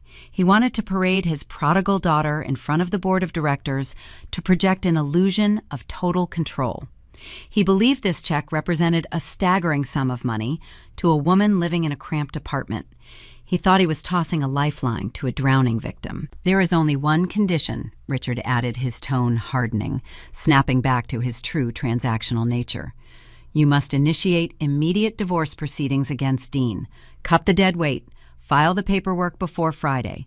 You walk away from the dirt and you step back into the penthouse." He leaned back in his leather chair, folding his hands across his chest. He genuinely believed he was negotiating from a position of absolute, supreme power. He thought the $50,000 bribe was an irresistible gravitational force. I did not yell. I did not cry. I did not stand up and flip the heavy mahogany desk. A forensic auditor does not react to a hostile bribe with emotional theatrics. You observe the flawed logic, and you exploit the vulnerability. I looked at the blue ink on the check. I thought about the 10,000 manifold valves sitting on an encrypted server. I thought about the continental monopoly commanding the entire Midwestern highway grid. I thought about my husband walking out of our apartment wearing an immaculate bespoke suit, carrying a briefcase embossed with the Apex National insignia. My father was trying to buy my obedience for $50,000 while simultaneously begging my husband for a corporate pardon worth billions. The sheer, staggering irony of the situation was intoxicating. I reached forward with my right hand. I placed my index finger on the edge of the crisp paper. I slowly pushed the check back across the polished wood, sliding it toward his side of the desk. "I do not require an allowance, Richard," I said smoothly, my voice echoing the cold certainty of a ledger balancing to zero. "My independent forensic firm operates at a substantial surplus." His smug expression dissolved. The muscles in his jaw tightened. "You are rejecting the reinstatement?" he demanded, incredulous. "You choose to stay in the gutter with a failed mechanic." I stood up. I smoothed the lapels of my gray wool blazer, holding my dispatch logbook firmly under my arm. "I choose structural integrity," I told him. "You build your empires on leverage, intimidation, and exclusivity traps. It makes your foundation brittle. The second the atmospheric pressure shifts, your entire architecture shatters." I turned away from the desk, walking toward the heavy oak doors. I paused before touching the brass handle. I looked back over my shoulder.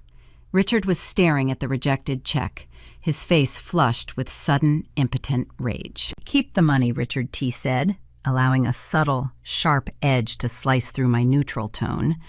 "Based on my preliminary analysis, your third-quarter logistics overhead is going to require a substantial injection of liquid capital. You are going to need every single dollar you can find."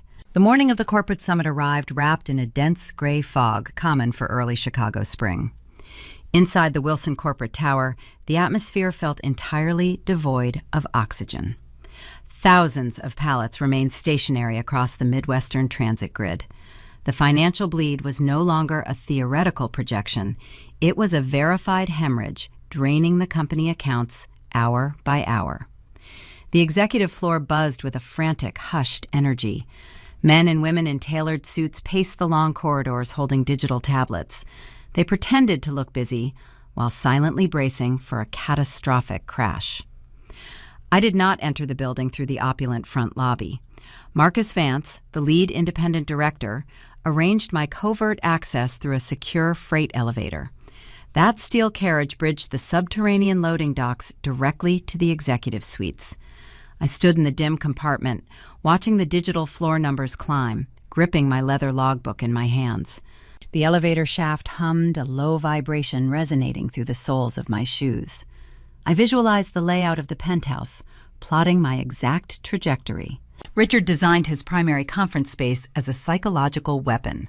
It was a staggering expanse of polished hardwood and imported stone, suspended 40 stories above the gridlocked city. A long, rectangular table anchored the center of the floor. My father believed negotiations were won before a single word was spoken. He manipulated the physical environment to establish immediate dominance over visiting rivals. The air in the room carried the distinct scent of lemon polish and expensive leather, masking the underlying stench of corporate desperation. Today, he orchestrated the room specifically to crush a man he assumed was an uneducated upstart who somehow stumbled into a logistics monopoly. He wanted to remind the unseen chairman of Apex National exactly where he belonged in the societal hierarchy. The seating chart was a masterpiece of passive hostility. Richard positioned his own ergonomic leather chair at the far head of the table, commanding the entire length of the room. He flanked his position with his senior executive team, constructing a visual human fortress of expensive suits and luxury watches. For his rival, he reserved a single, standard wooden chair at the opposite end. He intentionally raised the automated window blinds behind his desk. The harsh morning sunlight would pour directly into the visitor's eyes, forcing the Apex executive to squint and look downward during the entire discussion. Richard even requested the building engineers lower the ambient temperature in the room by 3 degrees. He wanted his opponent cold, uncomfortable, and physically off balance from the moment he crossed the threshold. Near the edge of the designated visitor seat rested a small physical insult. My father utilized engraved silver placards to identify high-ranking guests during formal summits. Typically, these polished metal signs displayed the full legal name and executive title of the visiting dignitary. Today, the silver plate bore a different inscription. I knew this because Marcus sent me a covert photograph of the table arrangement earlier that morning, pleading with me to finish my audit before the meeting began. The engraved letters read, "Guest Apex Management." He refused to print the title of Chief Executive Officer. He refused to acknowledge the man possessed a name. He branded his savior as a nameless subordinate, hoping to shrink the Titan's ego. The room slowly populated with the nervous stakeholders of the Wilson Empire. Marcus Vance took his seat near my father's right hand. Marcus wiped a thin layer of perspiration from his upper lip using a white cotton handkerchief. The other board members mirrored his anxiety. They shuffled their printed portfolios, avoiding eye contact with one another. They knew the stock price was plunging. They knew this single meeting dictated the survival of their retirement portfolios.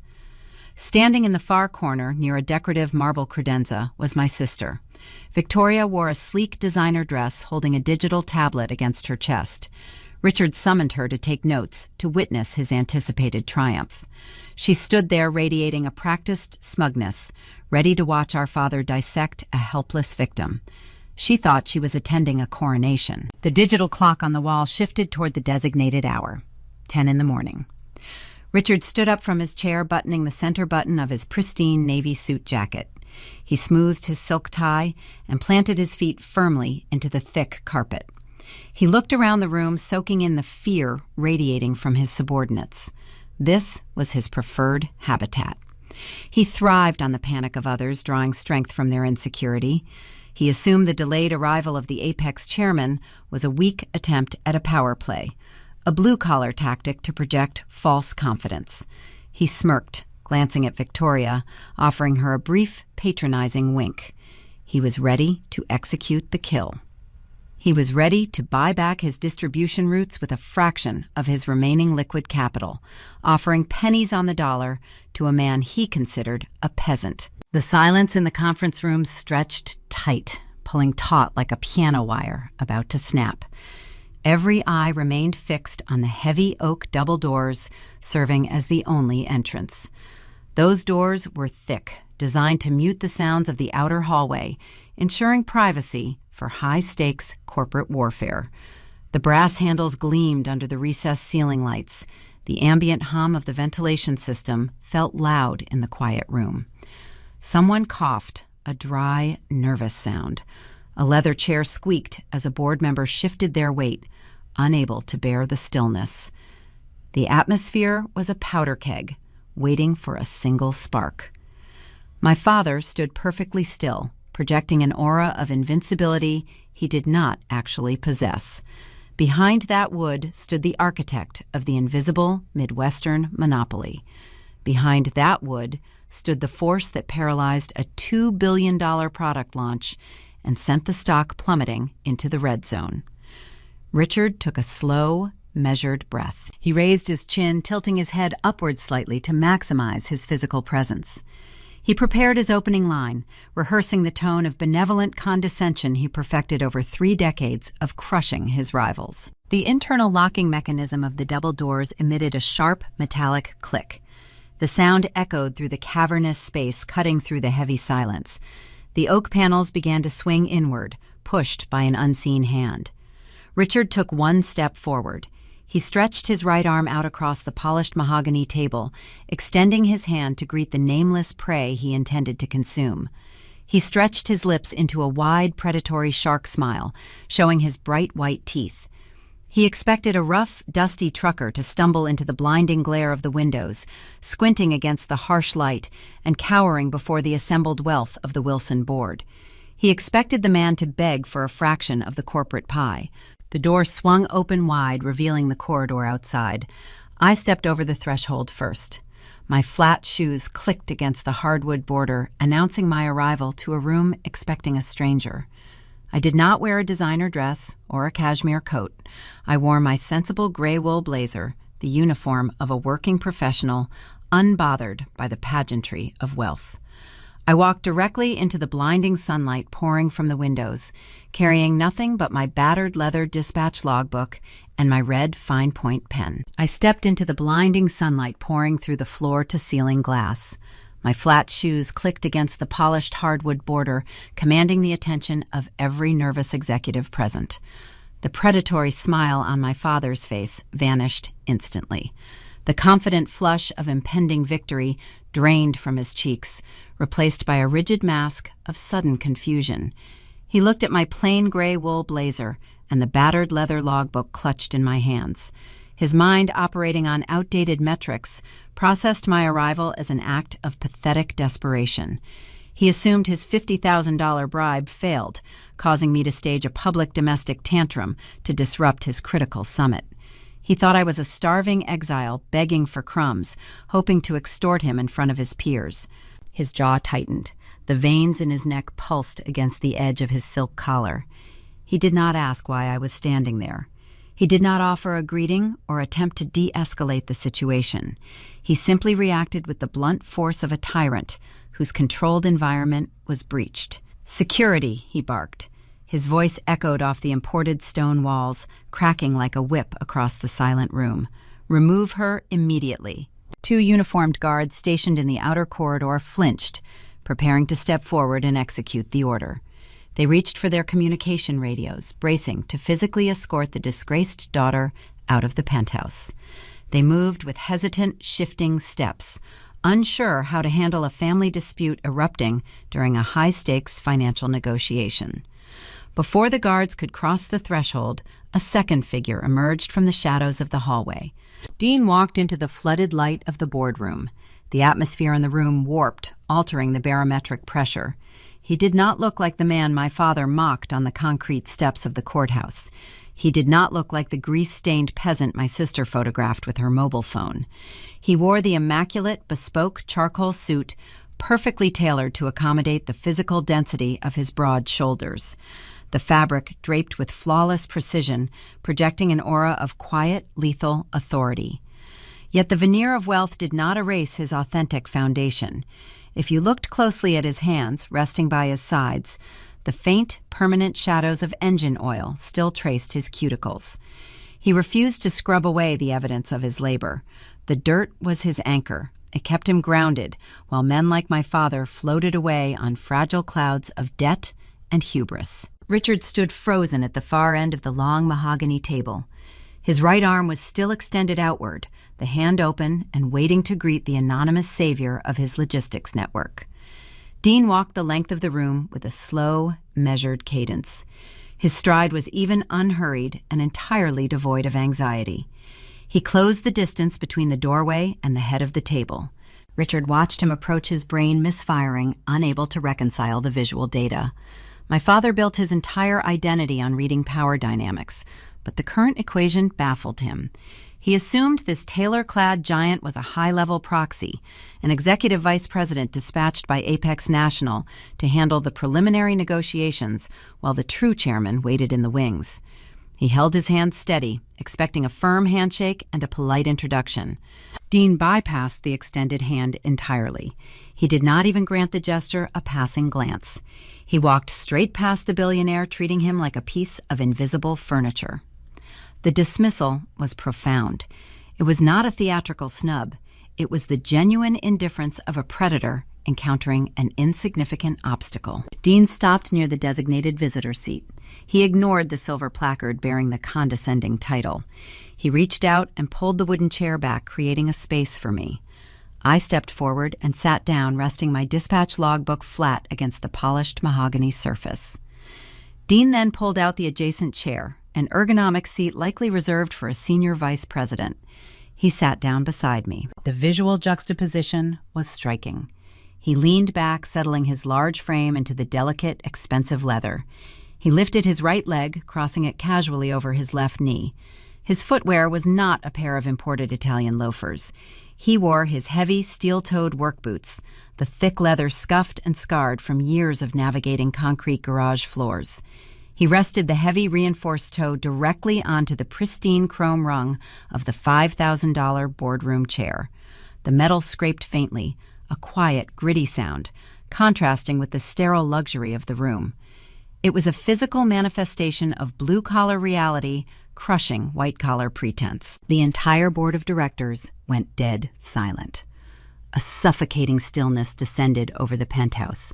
You could hear the faint hum of the ventilation system and the rapid, shallow breathing of the assembled executives. Marcus Vance sat paralyzed, his white cotton handkerchief crumpled tightly in his fist.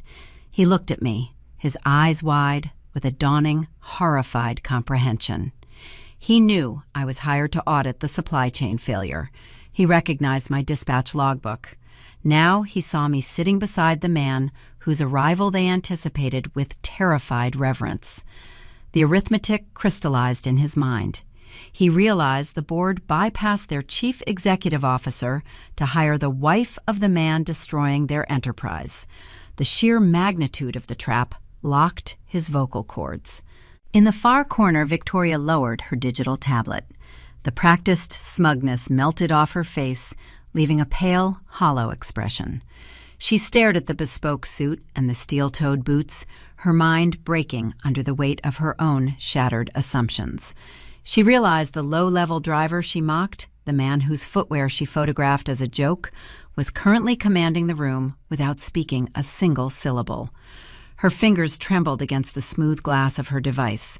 Her golden cage was suddenly exposed as a fragile paper construct. Richard lowered his extended hand, allowing it to fall awkwardly to his side. The predatory smile was a distant memory. He stood at the head of the table, his posture shrinking, his confidence evaporating into the chilled air of the boardroom. The illusion of his supremacy was rapidly disintegrating. As a forensic auditor, I evaluate structural failure. I watched the load-bearing columns of his ego snap in real time. He looked at me, then looked at Dean. His face flushed a deep mottled crimson, unable to process the inversion of his universe. He pointed a trembling finger toward the heavy oak doors, trying to reclaim a fraction of his lost authority.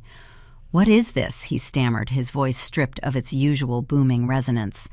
"What kind of stunt are you pulling, Allison? Where is the chairman of Apex?" Dean uncrossed his legs, planting both heavy boots firmly onto the plush carpet. The dull thud resonated across the floorboards. He leaned forward, resting his forearms on the mahogany table. He looked up at my father, offering a quiet, devastating smile. "You are looking at him, Richard." The words hung in the chilled air of the penthouse. "You are looking at him, Richard." My father stared at the mechanic sitting across the mahogany expanse. His mind fractured, attempting to process the impossible mathematics of the moment. He looked at the bespoke charcoal suit and the steel-toed boots resting casually on the chrome chair rung.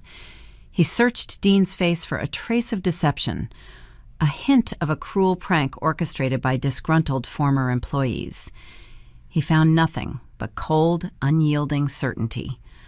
The blue-collar worker he dismissed as a depreciating asset was the apex predator holding the survival of his empire in his grease-stained hands. Richard opened his mouth, but no sound emerged.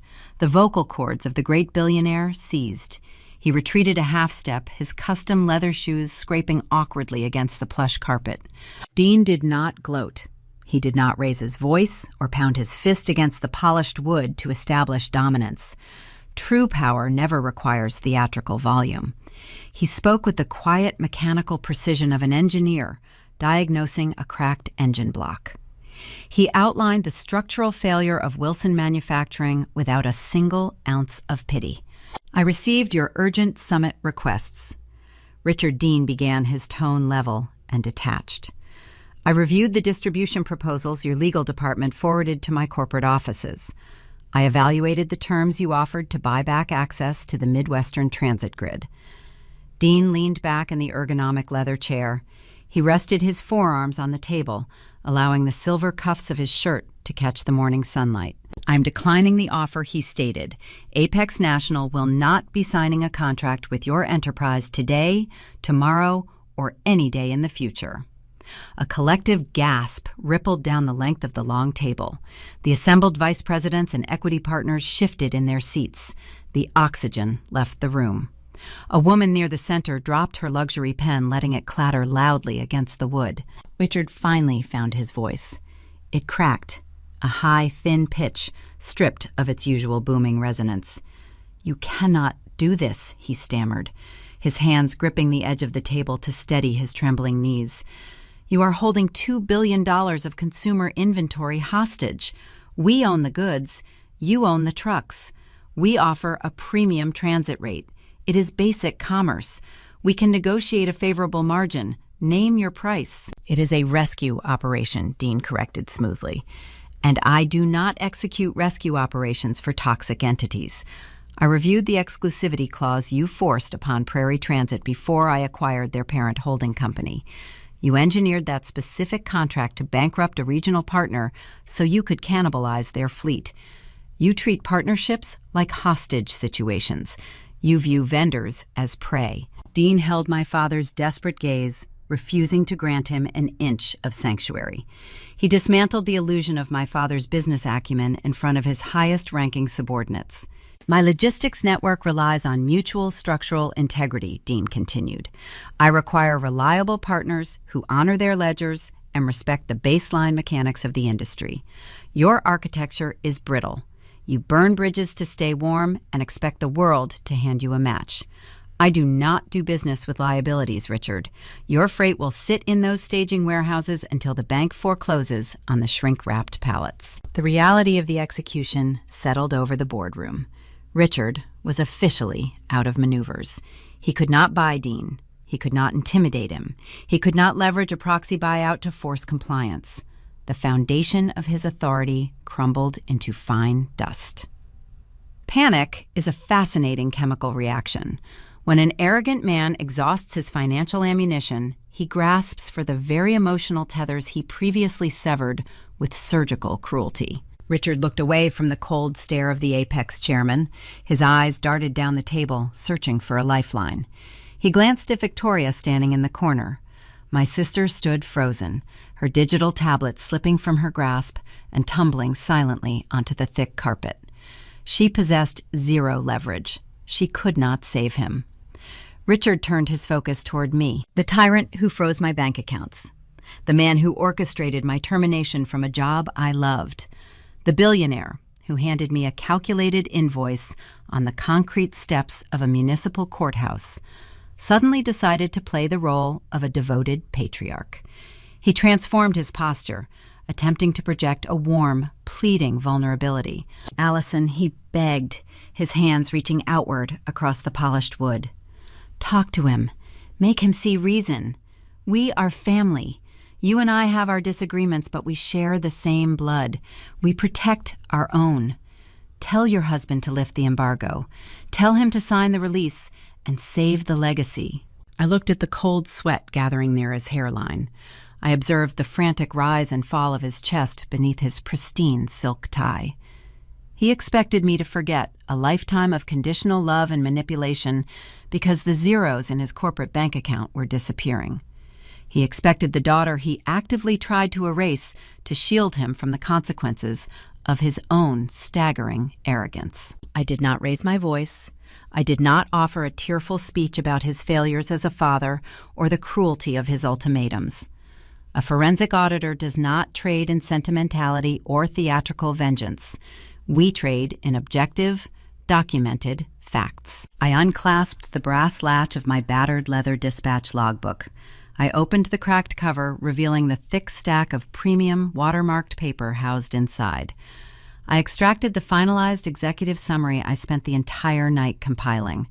The pages felt heavy, loaded with the undeniable arithmetic of his ruin. I did not hand the document to my father. I turned my head and looked directly at Marcus Vance.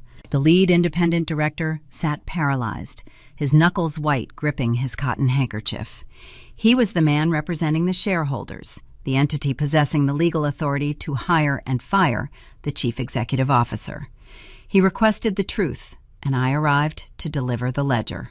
"I accepted your independent consulting contract yesterday, Marcus," I stated, my voice cutting through the heavy, suffocating silence of the penthouse.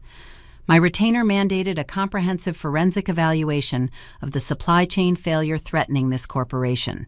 I concluded the investigation. I slid the thick audit report across the smooth mahogany surface. The document glided perfectly, stopping directly in front of his folded hands. "The findings are conclusive," I told the board of directors, addressing the entire table. "The logistics paralysis is not the result of unforeseen market fluctuations or an artificial external blockade. The failure stems from gross executive negligence.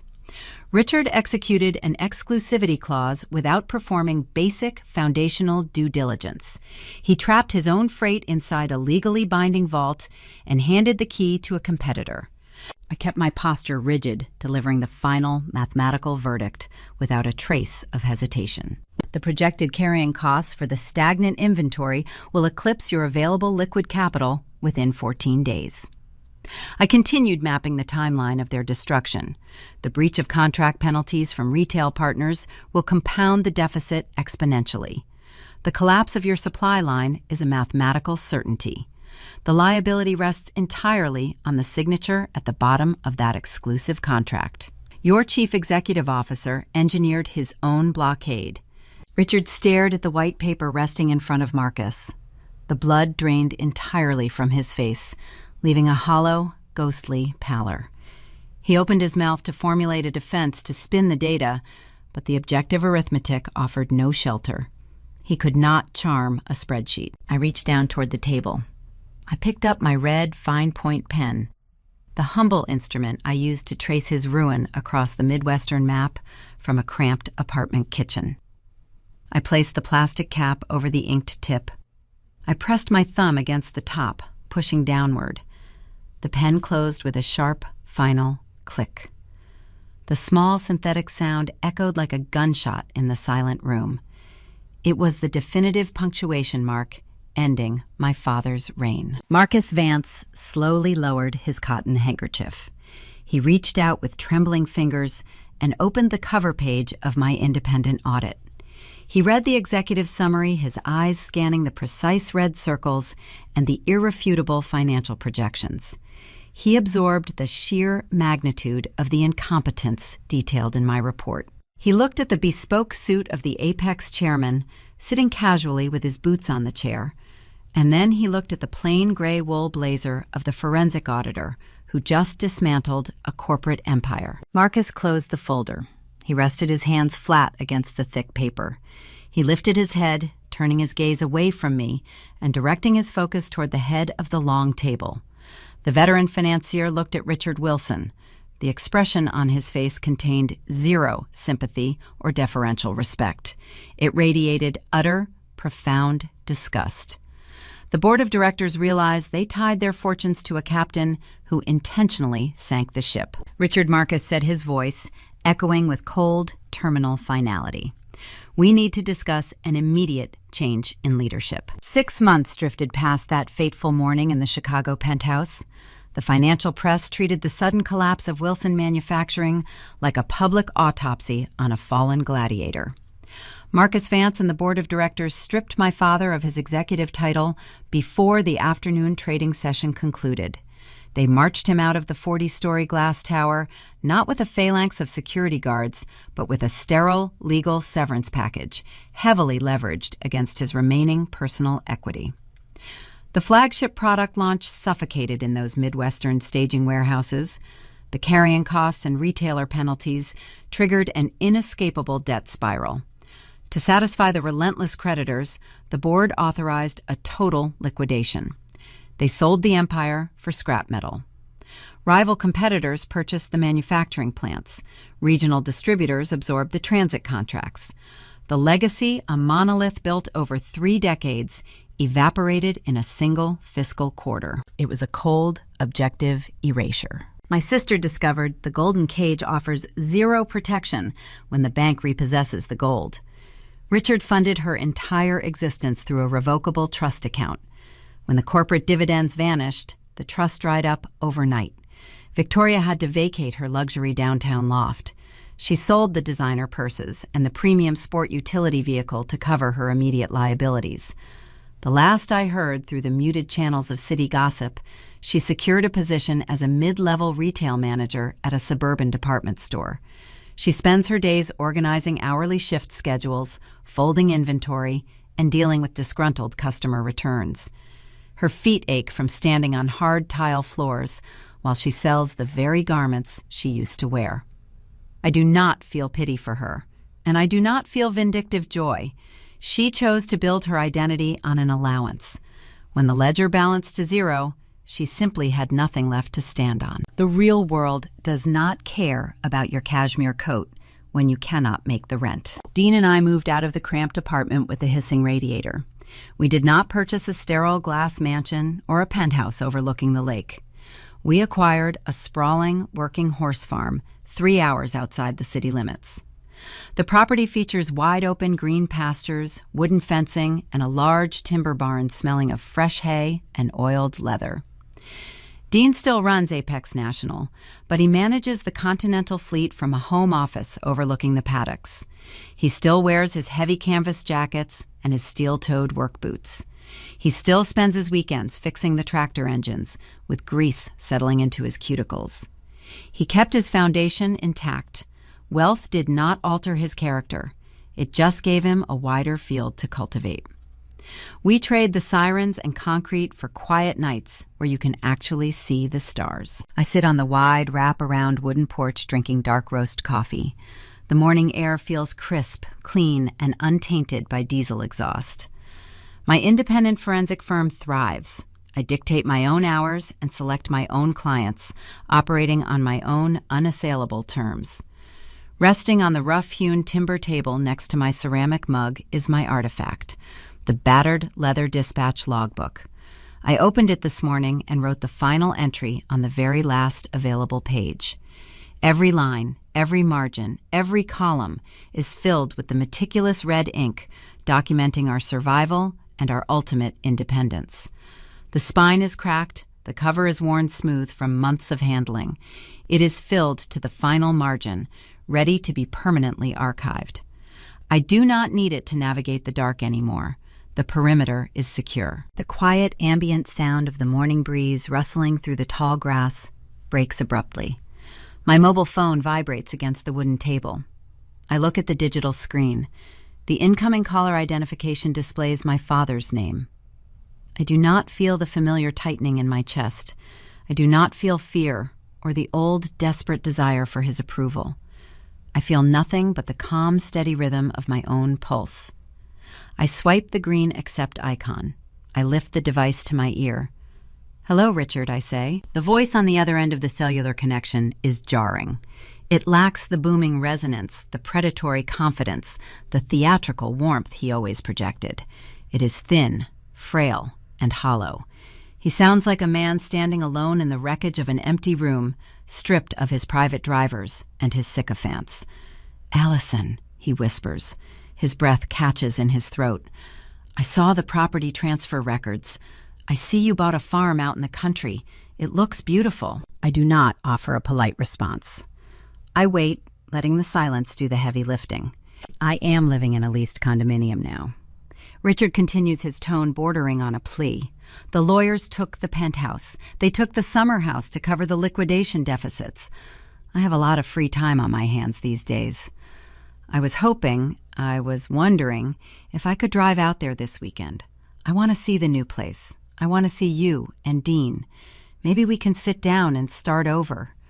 I want to be a family again." He expects a tearful reunion.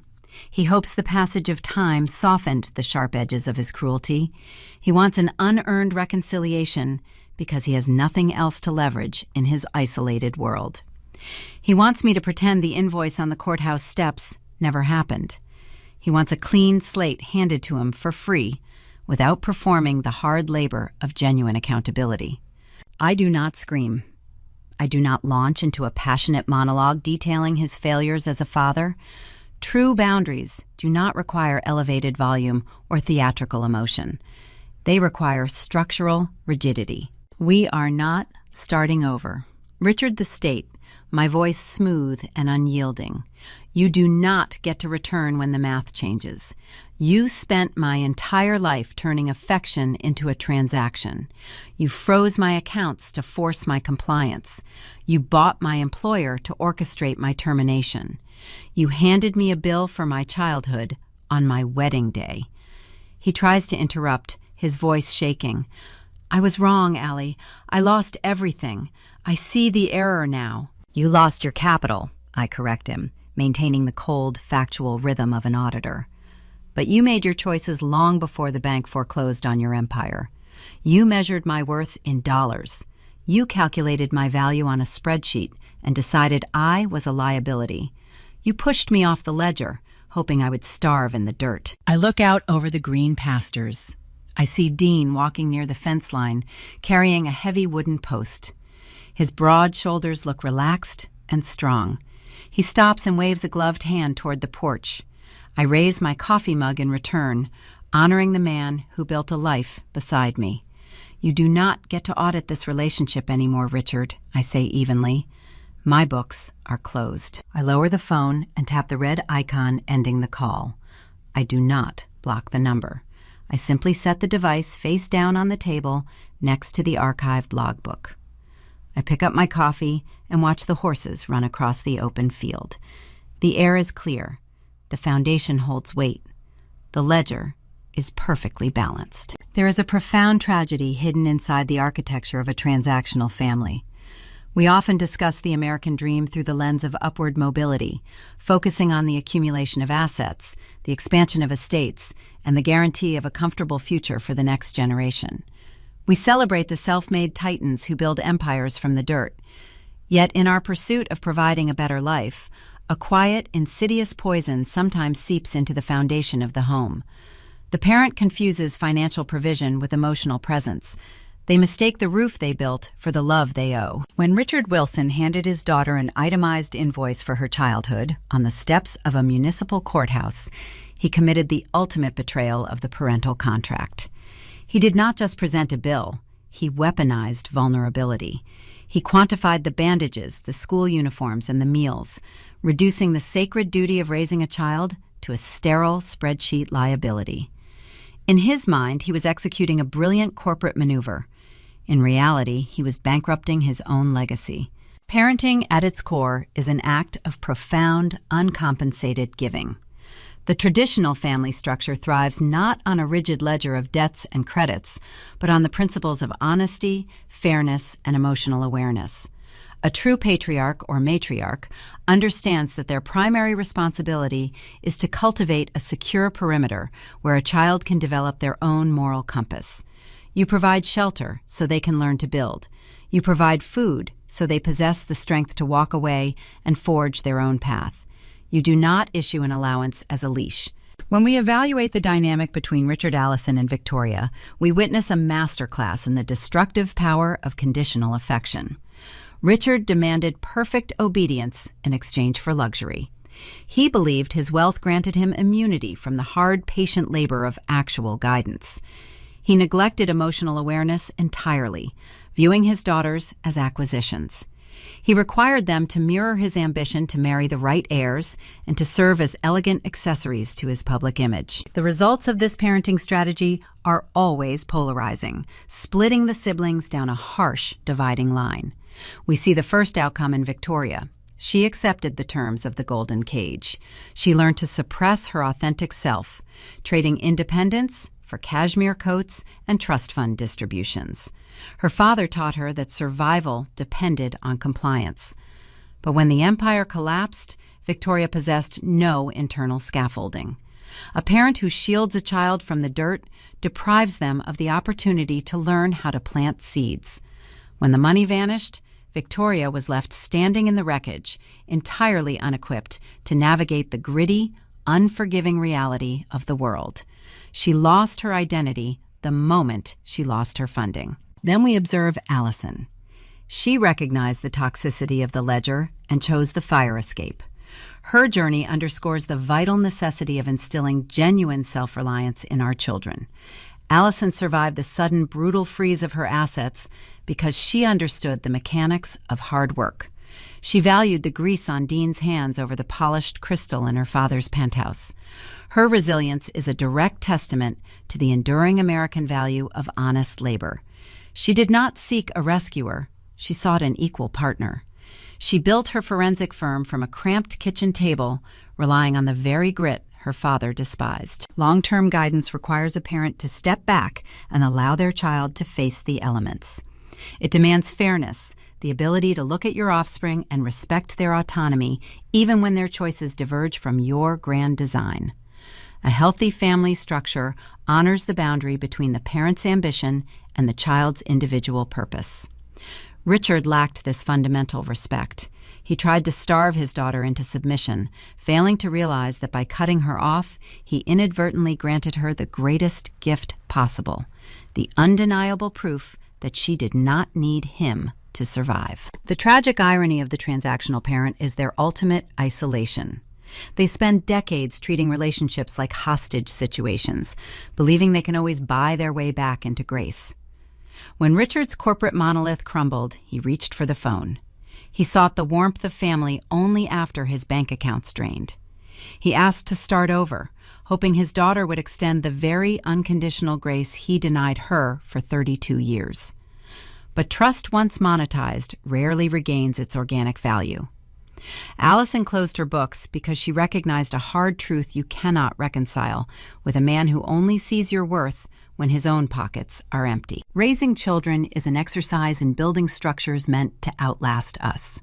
If we construct those walls with the mortar of manipulation, the house will eventually fall. If we demand receipts for our affection, we will find ourselves sitting alone in an empty room, holding a ledger nobody cares to read. We must strive to cultivate homes where honesty outweighs inheritance, where fairness eclipses financial leverage, and where emotional awareness guides our hands. We must teach the next generation that true value is found in the dirt, in the quiet dignity of building something genuine, away from the blinding glare of expectations. The stories we share here are more than just chronicles of poetic justice. They are mirrors, reflecting the quiet battles fought inside closed homes. If you have ever felt the cold sting of a love that required a signature, if you have ever had to build your own worth from the ground up because the people supposed to support you handed you an invoice instead, you belong here. Drop a comment and share your journey. Your resilience is the ultimate payoff. Make sure to follow Revenge Order because we will keep bringing these shadows into the light. Consider the ledgers you maintain in your own life. Look closely at the debts you track and the prices you assign to the people resting in your orbit. Are you offering a foundation, or are you quietly drafting a contract? When the storm hits and the superficial assets strip away, The only thing remaining will be the authentic weight of your character. The phone might ring in the quiet hours of a Sunday morning. The voice on the other end might ask for a second chance. The lingering question is not whether the call connects, but whether the person answering remembers a home built on love or merely a boardroom governed by fear. The line stays open, humming with the static of choices already made.